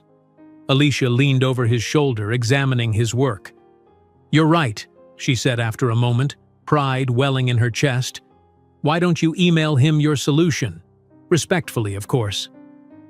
The professor's shocked response and subsequent invitation for Marcus to join his research group's weekly meetings became the first of many such academic breakthroughs for the eldest triplet. Malik transformed the basement into an engineering laboratory with Alicia's blessing and supervision. His pandemic project became designing miniature prototypes of physical implementations for Skyline's technology. While other 12-year-olds played video games, Malik constructed scaled working models of energy distribution systems, his hands steady and precise as they manipulated tiny components. "Look what I built, Mom," he called one afternoon, summoning Alicia to the basement. On a large table sat a perfect miniature replica of a commercial building, complete with functioning LED lights and tiny solar panels. "It's demonstrating the real-time load adjustment from your algorithm. Watch what happens when I simulate cloud cover over these sensors." Alicia watched in amazement as the system automatically redistributed power in response to the changing conditions, exactly as her software would do in an actual building. "This is incredible, Malik. You've created a perfect teaching tool for our clients." Maya, the most social of the three, initially struggled most with isolation but soon channeled her communication skills into virtual advocacy. She joined a United Nations Youth Forum on sustainability, quickly distinguishing herself among participants many years her senior with her articulate passion for environmental justice. Alicia sat in the doorway of Maya's room one evening, listening as her daughter addressed young people from 47 countries on a Zoom call. "The technology exists right now to reduce global energy consumption by nearly 30%, Maya explained with the confidence of a seasoned presenter. "The barriers aren't technical, they're political and economic. Our generation must demand implementation of these solutions before it's too late." When Maya finished her presentation, the moderator, a UN official in his 40s, looked visibly impressed. "Ms. Jackson, that was remarkably well articulated. May I ask how old you are?" 12, sir," Maya replied with a smile, "but I've been learning about energy efficiency since I was in diapers." As the pandemic stretched from weeks into months, Skyline's remote capabilities proved invaluable to clients struggling with empty buildings and reduced staff. Alicia's algorithm, now expanded and refined, allowed property managers to maintain optimal systems with minimal on-site presence. The company's value continued to climb even as the broader economy faltered. In June, Victoria Chen called with news that made Alicia momentarily forget the ongoing global crisis. "We just closed the Series C funding round," Victoria announced, her voice carrying the restrained excitement of a seasoned investor who had seen a major gamble pay off. "The Skyline valuation is official, $2.3 billion. Alicia gripped the phone tighter, staring out her office window at the San Francisco fog rolling over the Golden Gate. $2.3 billion, she repeated, the number simultaneously abstract and overwhelming. "Congratulations," Victoria continued. "You're now officially a billionaire, several times over. Not bad for a single mom who started in a closet-sized office with 3 kindergartners." After the call, Alicia sat motionless, processing the magnitude of what had just happened.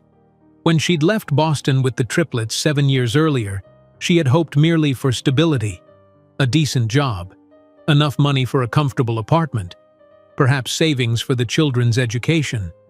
Now she possessed wealth beyond comprehension, the kind of financial power that had once been wielded against her. The irony wasn't lost on her when 2 weeks later, Forbes requested an interview and photo shoot for their cover story. "The Unlikely Billionaire: How a Single Mother Revolutionized Energy Technology."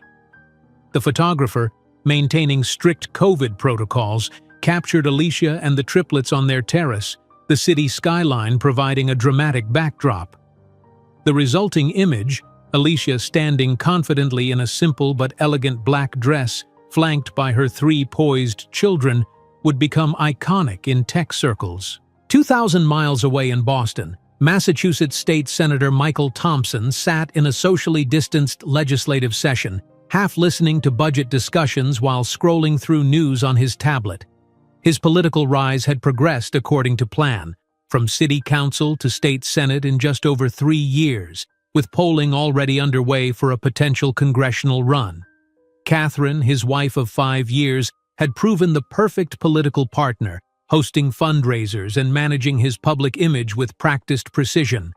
When he swiped to the digital edition of Forbes, the face staring back at him from the cover sent an electric shock of recognition through his body.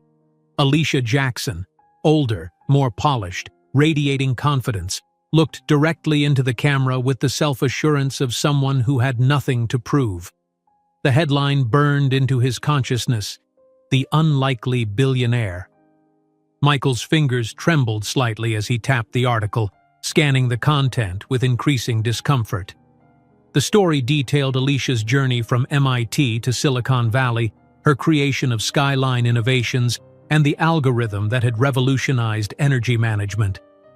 But what caught his attention, what made his collar suddenly feel too tight, was the photograph of 3 children, identified as Jackson's 12-year-old triplets, Marcus, Malik, and Maya. He studied their faces with growing unease, noticing for the first time the unmistakable Thompson features: his own jawline, his father's eyes, his grandfather's serious expression, blended with Alicia's softer features and darker skin tone. The boy on the left, Marcus, could have been Michael himself at that age, with a few subtle differences. A message from his chief of staff interrupted his spiraling thoughts. Conference call with Energy Policy Committee in 5 minutes. Virtual meeting room details attached.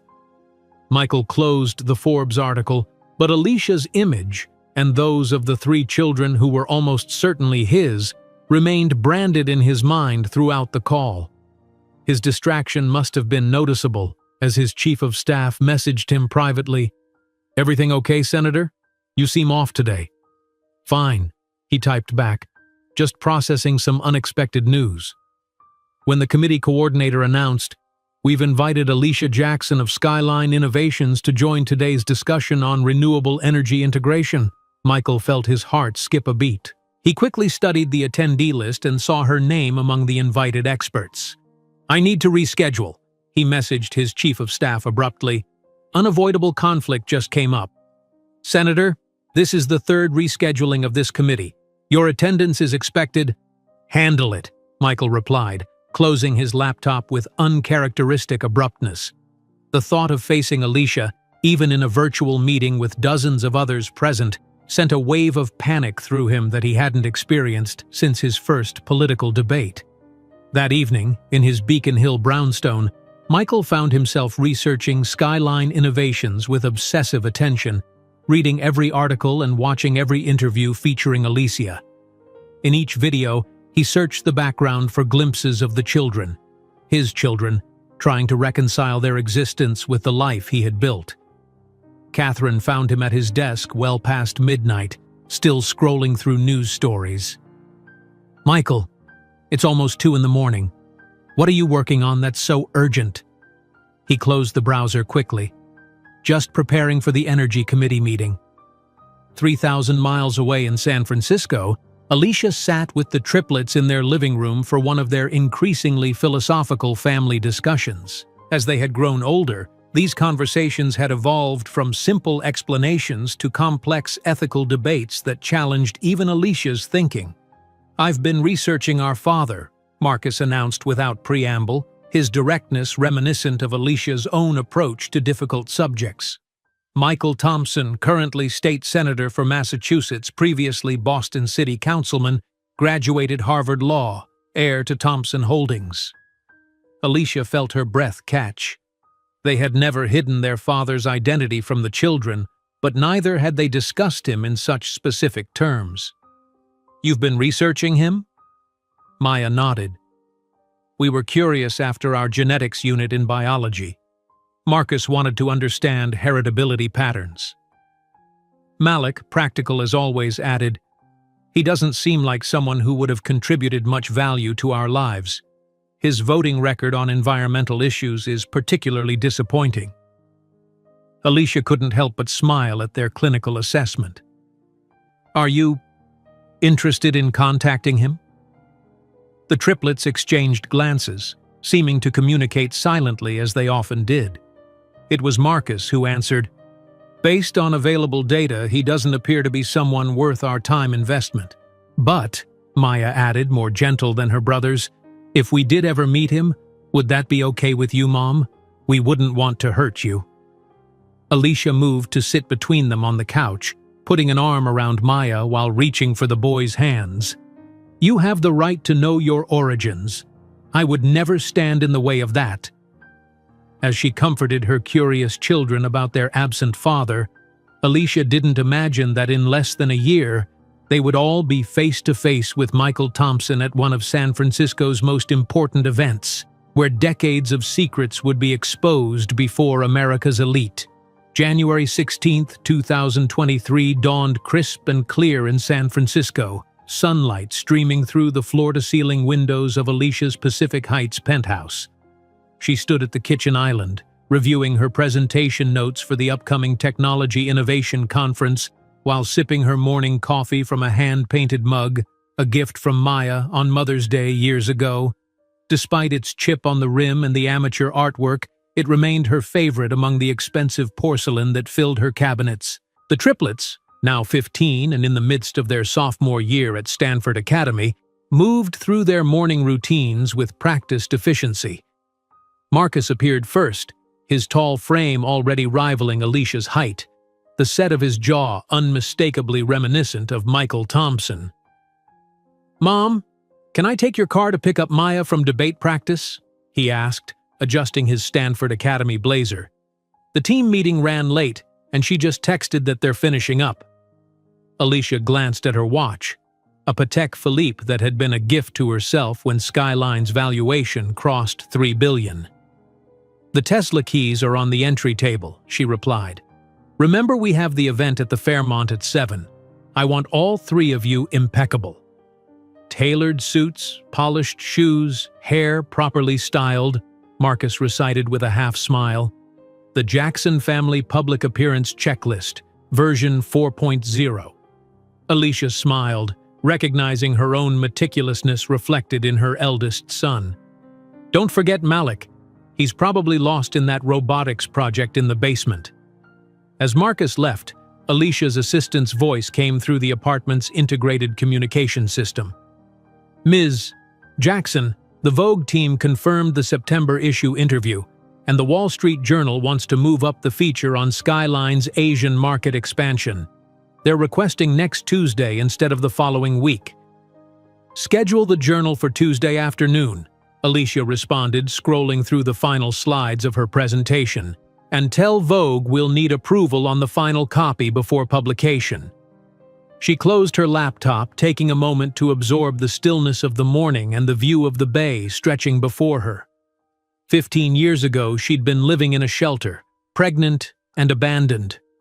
Now, at 40, she commanded a technology empire valued at nearly $4 billion, had been featured on more magazine covers than she could count, and raised 3 extraordinary children entirely on her own.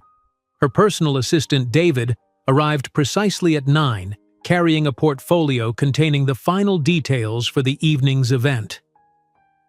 "Everything's prepared for tonight, Ms. Jackson," he reported, placing the folder on the counter.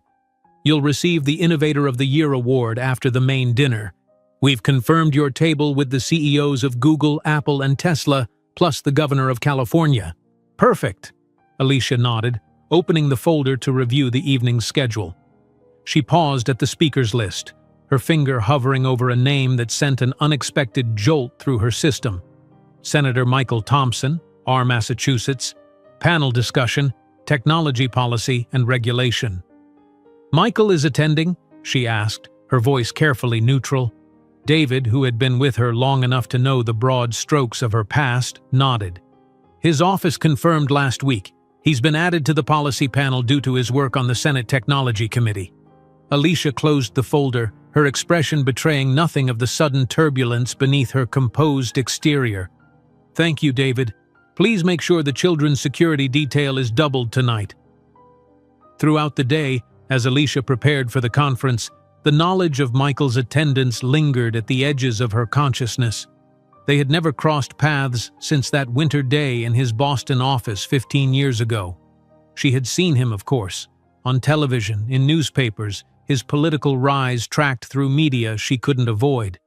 But physical proximity was different, carrying a weight that digital images couldn't convey. By late afternoon, Alicia stood in her walk-in closet, surveying options for the evening. Her stylist had sent several selections, each more exquisite than the last. She settled on a Carolina Herrera gown in sapphire blue, the color of power, of depth, of the ocean that separated the woman she had become from the girl she had been. As her makeup artist applied the finishing touches, Alicia caught sight of a familiar face on the muted television in her dressing area. Michael Thompson, arriving at San Francisco International Airport, surrounded by aides and security. At 47, he remained handsome, silver threading his dark hair at the temples, his posture as commanding as ever. The caption identified him as a rising star in the Republican Party and potential presidential contender. "Perfect," murmured the makeup artist, stepping back to admire her work. "Absolutely flawless." In the mirror, Alicia saw a woman who bore little resemblance to the frightened young secretary who had once trembled in Michael Thompson's office.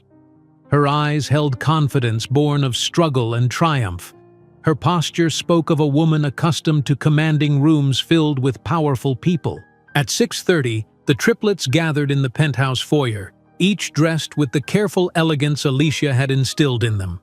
Marcus in a perfectly tailored charcoal suit, his height and bearing making him look older than 15. Malik in navy blue, his thoughtful eyes taking in everything, always analyzing. And Maya, resplendent in a modest but sophisticated emerald dress, adjusting the pearl necklace Alicia had given her on their last birthday. Professor Wilson mentioned that Senator Harass confirmed her attendance, Maya said, excitement brightening her features. "She wants to hear about our renewable energy project for public schools." "Stay professional but warm," Alicia advised, a familiar pre-event reminder. "Remember, you're not just students tonight. You're representing Skyline and our family." As the elevator descended to the lobby where their car waited, Alicia felt a strange sense of destiny, as if the evening had been choreographed by forces beyond her control. For years, she had built her life and her company with singular focus, never allowing herself to be defined by Michael's rejection. Yet tonight, their paths would cross again, with the living proof of his greatest mistake walking confidently by her side. The Fairmont Hotel glowed against the evening sky, its historic facade illuminated against the darkness. A line of limousines and luxury cars disgorged passengers at the entrance, tech billionaires, venture capitalists, politicians, and celebrities, all converging for the industry's most prestigious annual gathering.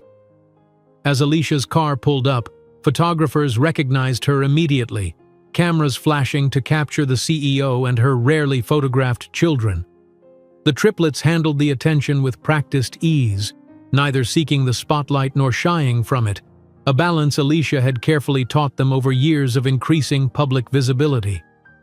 Inside the grand ballroom, crystal chandeliers cast a warm glow over round tables dressed in white linen. The air hummed with conversation, deals being made, connections being forged, power being exchanged in handshakes and whispers. Alicia navigated this landscape with practiced ease, introducing the triplets to key figures in technology and politics.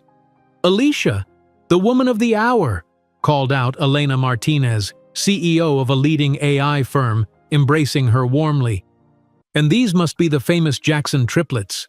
I've heard incredible things about your work." Marcus extended his hand with perfect poise. "It's an honor to meet you, Ms. Martinez. Your paper on neural network applications in climate modeling was enlightening." Across the room, Michael Thompson adjusted his tie while concluding a conversation with an important donor. His aide leaned in, speaking quietly near his ear. "Senator, I've just reviewed the final awardee list. Alicia Jackson of Skyline Innovations will receive the main award tonight." Michael froze, his glass halfway to his lips. "Alicia Jackson? You're certain? Yes, sir. The billionaire CEO. They say she practically revolutionized the renewable energy sector. The president appointed her to the Innovation Council last month. Michael's expression remained neutral, years of political training masking the shock rippling through him. 15 years had passed since that afternoon in his Boston office. 15 years since he had dismissed Alicia as unsuitable. 15 years believing she had disappeared with a check and a problem solved. His eyes scanned the room until they found her, unmistakable in sapphire blue, radiating confidence as she spoke with the governor of California. But what made his blood run cold were the three adolescent figures at her side. The triplets were undeniably his children. The same defined Thompson jawline, the same penetrating eyes, the same proud posture, though with skin tones several shades darker than his own. Marcus, the tallest of the three, had his exact expression when concentrating. Malik possessed his characteristic smile. Maya had the same determined gaze Michael saw every morning in the mirror. "Senator, are you feeling all right?" asked his assistant, noting his sudden pallor. Michael couldn't respond. Across the ballroom, Alicia was greeting the CEO of Google, introducing the children with evident pride. The teenagers conversed with sophisticated ease among important figures, clearly accustomed to navigating this elite world. During dinner, Michael found himself unable to focus on the conversations at his table of congressmen and mid-tier executives. His attention repeatedly drifted to the VIP table where Alicia sat surrounded by some of the most powerful names in the country. His own table, once a source of pride, now seemed insignificant in comparison. The inevitable moment arrived when, after dinner, Michael approached the bar. Alicia stood there, requesting sparkling water with lime. "Alicia," he said, his voice nearly failing him. She turned, and for an imperceptible second, surprise crossed her face. Then, with the composure of someone accustomed to handling corporate crises, she simply smiled cordially. "Senator Thompson, what a surprise." You look incredible," he stammered, unable to formulate anything more eloquent. "Thank you. I hear your name is being considered for the presidential primaries." "Yes, the polls are promising." Michael struggled to maintain his political poise. "Alicia, I had no idea that you—" "Mom!" Maya approached, followed by her brothers. "Senator Harris loved our presentation on renewable energy. She wants to implement the pilot project in Oakland." Michael watched, speechless, as the three teenagers animatedly spoke with their mother, completely oblivious to his identity. "Ah, let me introduce you," said Alicia with a polite smile. "These are my children, Marcus, Malik, and Maya. Kids, this is Senator Thompson from Massachusetts." The teenagers extended their hands politely, with the same confident smiles as their mother. "Pleasure to meet you, Senator," said Marcus. "I read your article on energy policies in the Harvard Law Review. I respectfully disagree with several points, especially regarding fossil fuel subsidies." Michael shook the hand of the son he had never known, feeling the world spin around him. "You read my article? How old are you?" 15, sir. We're sophomores at Stanford Academy. We're taking advanced coursework in public policy." Before Michael could process this information, the Master of Ceremonies announced that the program would continue with the main award presentation. "Excuse me, Senator," said Alicia. "I need to head to the stage." Michael watched, stunned, as Alicia ascended the stage to thunderous applause. The presenter introduced her with an impressive list of achievements. MIT honors graduate, holder of 28 patents, built Skyline Innovations from scratch into a company valued at nearly $4 billion, member of the Presidential Innovation Council, philanthropist whose educational initiatives had benefited over 50,000 children. Under the stage lights, Alicia shone. Her acceptance speech was eloquent, inspiring, and at one point, devastating for Michael. "I built Skyline from nothing, while raising 3 extraordinary children alone, after being abandoned by a man who believed my color and background defined my worth. Today, I'm proud to say our company is worth 3 times more than the family empire that rejected me." Her gaze briefly met Michael's in the audience before continuing with a message of hope for other women in similar situations.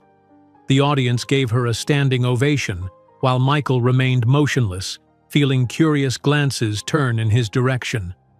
While Alicia delivered her powerful speech, Michael couldn't imagine that this encounter was just the beginning, and that in the hours to follow, decades of secrets would be exposed before America's elite, forever altering the course of his political career and rewriting the narrative of her remarkable journey. Alicia's final words hung in the air as the applause thundered through the ballroom. Under the brilliant chandeliers, a sea of standing figures, tech moguls, politicians, celebrities, paid homage to the woman who had just publicly referenced her rejection by Michael Thompson without naming him directly. As she descended from the stage, accepting congratulatory handshakes and embraces, Michael remained frozen in his seat, aware of curious glances darting between him and Alicia. The award ceremony transitioned to a lavish cocktail reception where servers glided through the crowd with champagne and hors d'oeuvres. The triplets rejoined their mother, surrounding her with obvious pride as photographers captured the moment, a visual testament to her greatest achievement. Michael watched from across the room, unable to tear his eyes away from the family tableau. With deliberate movements that belied his inner turmoil, he approached a passing waiter and exchanged his empty tumbler for a fresh scotch. The liquid burned his throat, but did nothing to calm the storm brewing inside him. "Quite the speech," remarked a silver-haired venture capitalist beside him. "Jackson's story is remarkable. Building an empire while raising triplets alone. Makes you wonder what kind of man would walk away from that family." Michael managed a non-committal noise, his political training allowing him to maintain his composed exterior while his mind raced.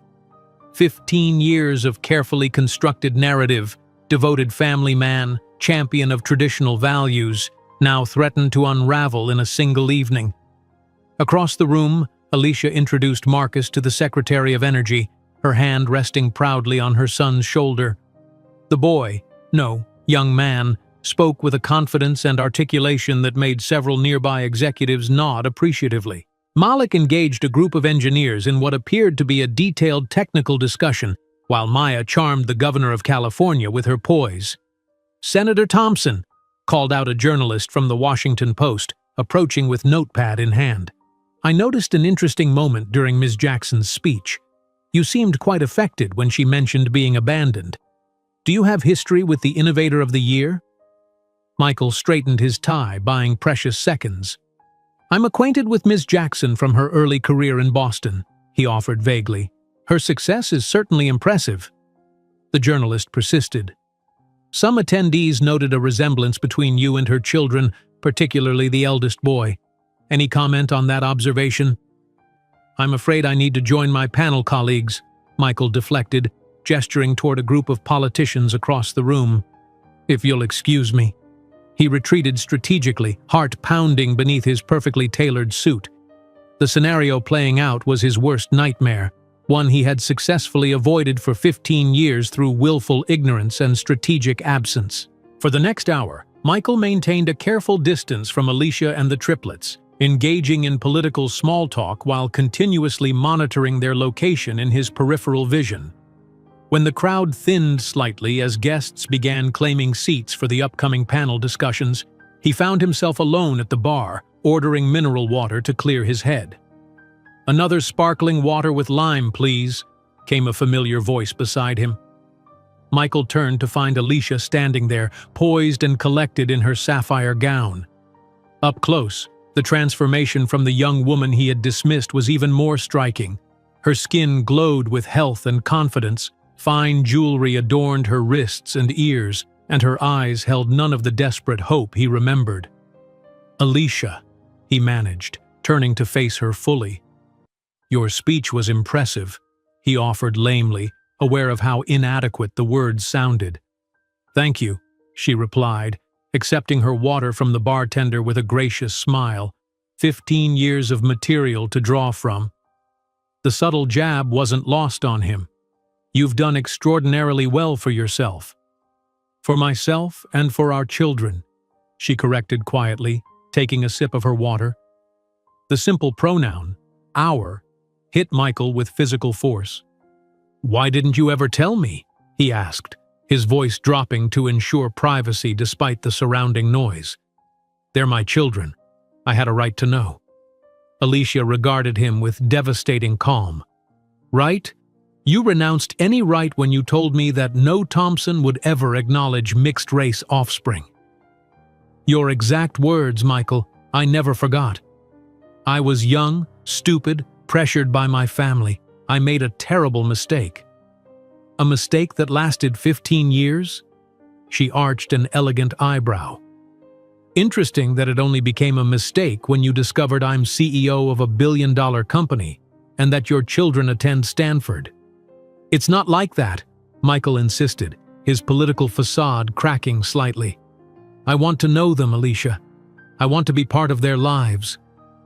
They have a perfect life without you, Michael. 3 brilliant teenagers who never felt your absence." Michael looked past her shoulder, watching the triplets conversing animatedly with some of technology's most influential names. "Do they know about me?"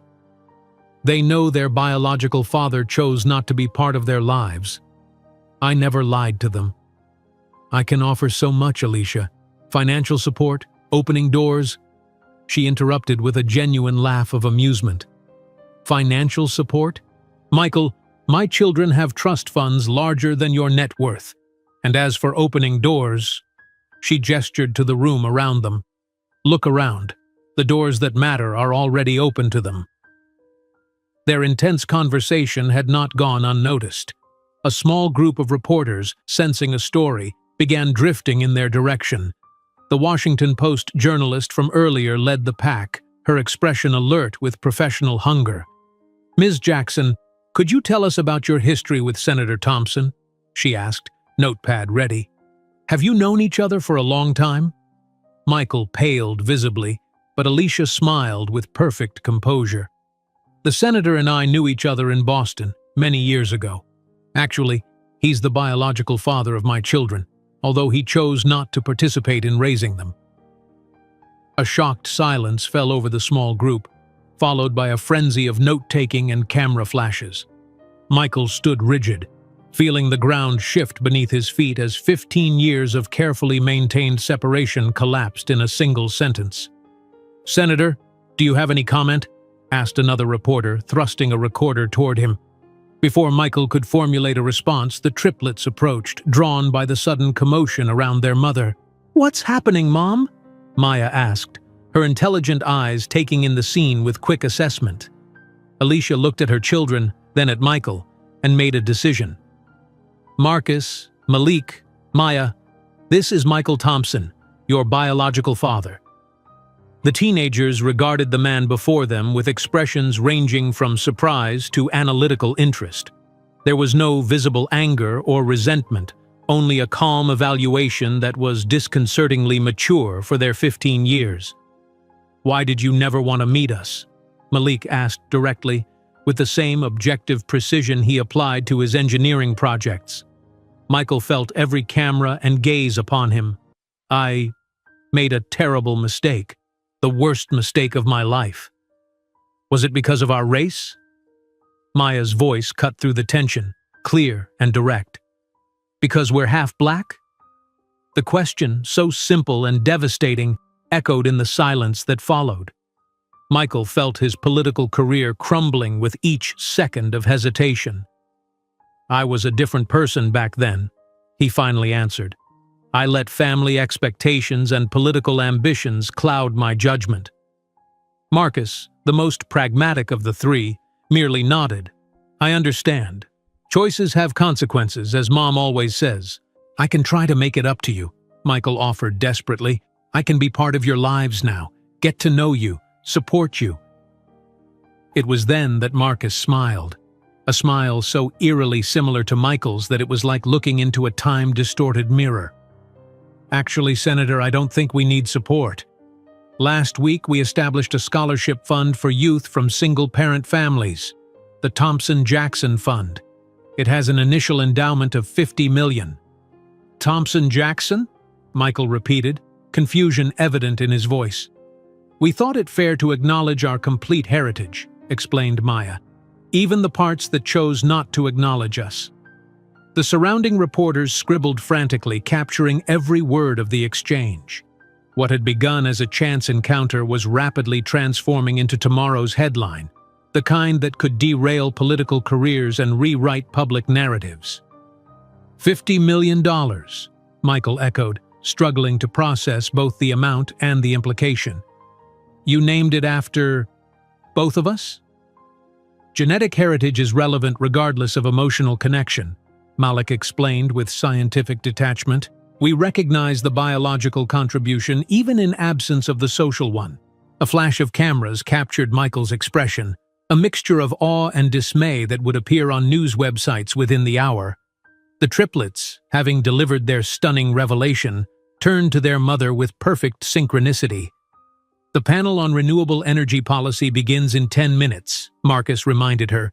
You promised to introduce us to Dr. Nakamura beforehand.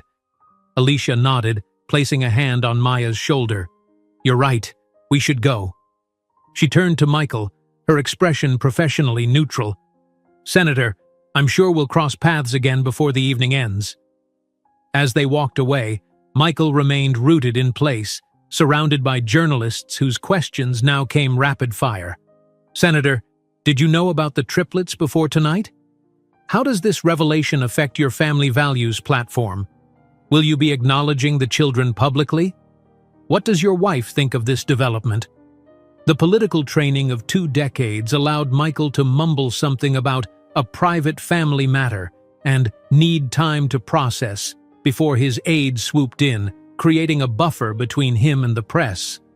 But the damage was done. In the age of social media and instant news, the story was already spreading through the ballroom, devices lighting up with notifications, eyes turning to observe the unfolding drama. Across the room, Alicia guided her children toward their next conversation, her posture betraying none of the emotional earthquake that had just occurred. 15 years of silence had ended in less than 15 minutes of conversation, yet she moved forward with the same grace that had carried her from a homeless shelter to a penthouse. That night, while the Jackson family left the event in their limousine, Michael Thompson remained behind, surrounded by reporters asking increasingly difficult questions about parental abandonment, racial prejudice, and political hypocrisy. In the morning, newspapers would splash the story across their headlines. Michael's campaign committee would collapse as major donors began withdrawing their support. His current wife, a Boston socialite who had carefully cultivated her image as the perfect political spouse, would cancel all public appearances. While the news cycle began its feeding frenzy on Michael Thompson's imploding career, Alicia Jackson slept peacefully in her Pacific Heights penthouse, finally free of the weight that had shadowed even her greatest achievements, the unresolved past that had now been confronted and settled before the very power structures that had once excluded her. The morning headlines across America told the story in bold typeface. Senator's secret family revealed. Thompson's abandoned triplets confront father at tech gala. Family values candidate hid children for 15 years. The story dominated news cycles with an insatiable appetite for every detail of the encounter at the Fairmont Hotel. Video clips of the confrontation, captured on dozens of smartphones, spread across social media platforms with the virality reserved for career-ending scandals. In his suite at the St. Regis San Francisco, Michael Thompson sat motionless at the desk, scrolling through the cascade of notifications on his phone. His campaign manager had called 17 times. His wife hadn't called at all, her silence more devastating than any tirade could have been. Outside his door, he could hear his aides arguing in hushed, urgent tones about damage control strategies. 3 floors below in the same hotel, Samuel Green, the campaign's chief strategist, addressed a hastily assembled crisis team. The family values angle is completely unsalvageable, he declared, pacing the conference room. Our polling has already dropped 12 points overnight. Major donors are requesting meetings to reassess their commitment. He made air quotes with visible disgust, which is code for running for the exits. Back in Boston, Katherine Thompson canceled her scheduled appearances at 3 charity events, citing a sudden illness. The same morning, she contacted her family's long-retained law firm.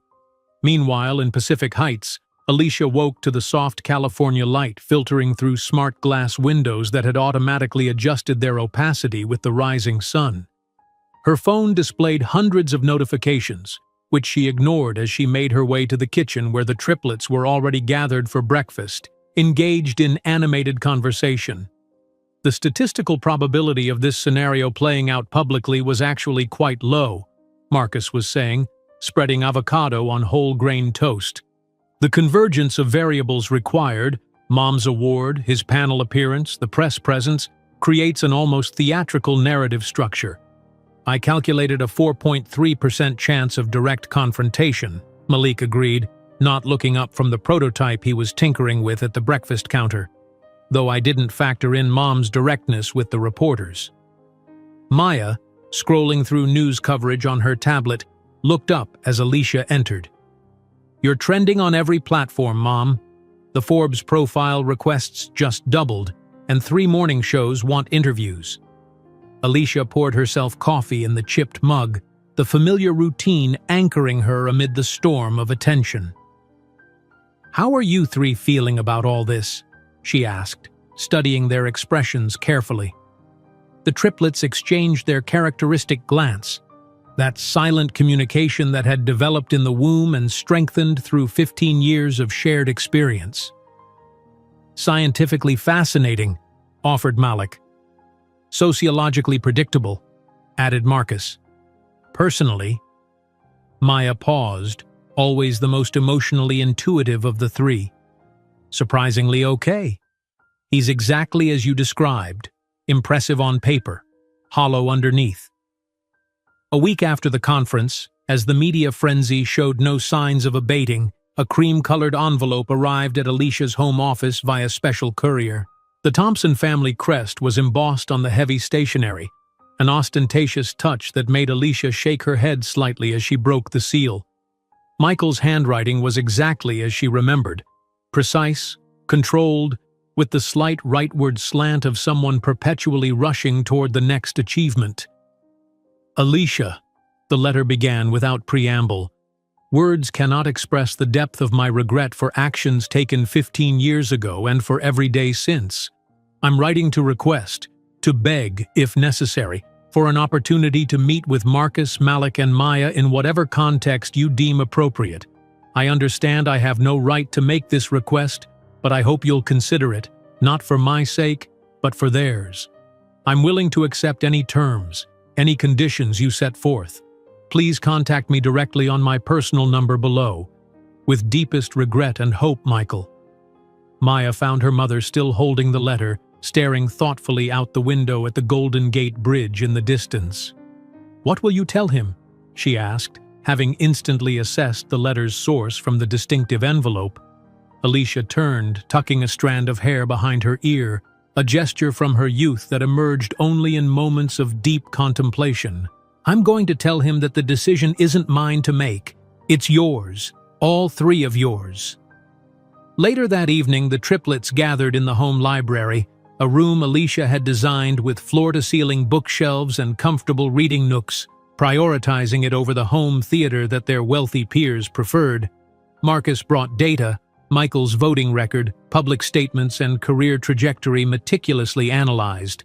Malik contributed a clinical assessment of genetic inheritance patterns and psychological research on absent father relationships. Maya, who had already read the letter, offered her emotional intelligence and instinctive understanding of human motivation. "His political career is essentially over," Marcus concluded, closing his laptop. "Our existence contradicts his entire platform. The hypocrisy is too fundamental to overcome with conventional crisis management." "His genetic contribution is undeniable," Malik observed, gesturing to his own jawline that so clearly echoed Michael's, though the phenotypic expression shows significant maternal influence as well. "He's desperate," Maya said simply, "but not just politically. There's genuine regret there, The question is whether it's regret for losing us or regret for getting caught. The discussion continued late into the night, their analytical minds approaching the question from every angle. By morning, they had reached consensus on a response that reflected their extraordinary maturity and self-possession. When Alicia called them to her study the following day, she was surprised to find them already prepared with their decision. "We'll consider meeting him next summer," Marcus announced, serving as their spokesperson as he often did in family matters. "After we complete our MIT presentations and finalize the expansion of the solar project." "Not here," Malik added. "Neutral territory would be optimal for initial contact." "And you should be present," Maya concluded. "Not because we need protection, but because your experience matters in this equation." Alicia looked at her children, poised, brilliant, and somehow untouched by the abandonment that had shaped so much of her own journey. "I'm incredibly proud of how you're handling this," she told them, her voice warm with emotion. "Whatever you decide, I support you completely." In Massachusetts, the political fallout continued with brutal efficiency. Major donors withdrew support, citing personal reasons in public statements while privately expressing fury at being blindsided. Television ads featuring Michael speaking about family first were hastily pulled from rotation. The state Republican committee called an emergency meeting to discuss leadership transitions. 2 weeks after the Fairmont incident, Michael's chief of staff delivered the final blow. Internal polling showed his approval rating had plummeted 27 points, making his re-election virtually impossible. His presidential exploratory committee quietly disbanded, staff members already updating their resumes. That same afternoon, Catherine Thompson's attorney delivered divorce papers to Michael's Boston office, citing irreconcilable differences and public humiliation as grounds. The Boston Globe ran the story on page 3, a testament to how quickly Michael's relevance was fading. In San Francisco, life continued with remarkable normalcy for the Jackson family. The triplets prepared for their summer presentations at MIT, where their renewable energy project had attracted attention from the scientific community. Skyline Innovations announced its expansion into Asian markets, with Alicia scheduled to open their Tokyo office in September. The Thompson-Jackson Scholarship Fund received its first 500 applications from promising students in single-parent households across America. On a clear May evening, as Alicia reviewed quarterly projections in her home office, her personal phone rang with an unfamiliar Boston number. After a moment's hesitation, she answered. "Alicia, it's Michael," came the voice, sounding older and far less assured than she remembered. "Thank you for taking my call." "What can I do for you, Michael?" she asked, her tone professional but not cold. "I received a letter from Marcus," he said, audible disbelief in his voice. "He says they might be willing to meet me this summer. Is that really happening?" "That's their decision to make," Alicia confirmed. "They're remarkably self-possessed individuals." "I can see that," Michael replied quietly. "The scholarship fund they created, $50 million. It's extraordinary. They believe in transforming negative experiences into positive action," she explained. "Something I tried to teach them from the beginning." A pause stretched between them. 15 years of absence distilled into seconds of silence. "Catherine filed for divorce," he finally said, his voice hollow. "The party has essentially excommunicated me. The Thompson Holdings Board asked me to step down to focus on personal matters." She could hear the bitter air quotes. "I've lost everything, Alicia." She allowed herself a moment to absorb the symmetry of it all. The man who had once dismissed her as nothing now facing his own version of rock bottom. But the vengeful satisfaction she might have expected to feel was notably absent, replaced by something closer to peace. "You haven't lost everything, Michael," she said finally. "You've lost what you had. But you've also been given a chance to know 3 remarkable human beings who share your DNA. Whether that opportunity becomes something meaningful depends entirely on you." After the call ended, Alicia walked to the terrace where the triplets were enjoying the sunset, engrossed in their typical blend of scientific discussion and sibling banter. Watching them, confident, brilliant, and whole, despite the absence that might have defined them, she felt a profound sense of completion. The journey from that cold Boston office to this sunlit San Francisco evening had been longer and harder than she could have imagined that day 15 years ago. But standing here now, successful beyond her wildest dreams and mother to 3 extraordinary children, Alicia recognized that the justice she had found hadn't come through revenge or retaliation, but through the extraordinary success she had built from the ashes of abandonment. Michael's greatest punishment wasn't the headlines or ruined career. It was realizing he could have been part of something truly exceptional, a brilliant family that was now complete without him. If you enjoyed today's video, I'm sure you'll love the next one. Don't waste time. Just click on the screen.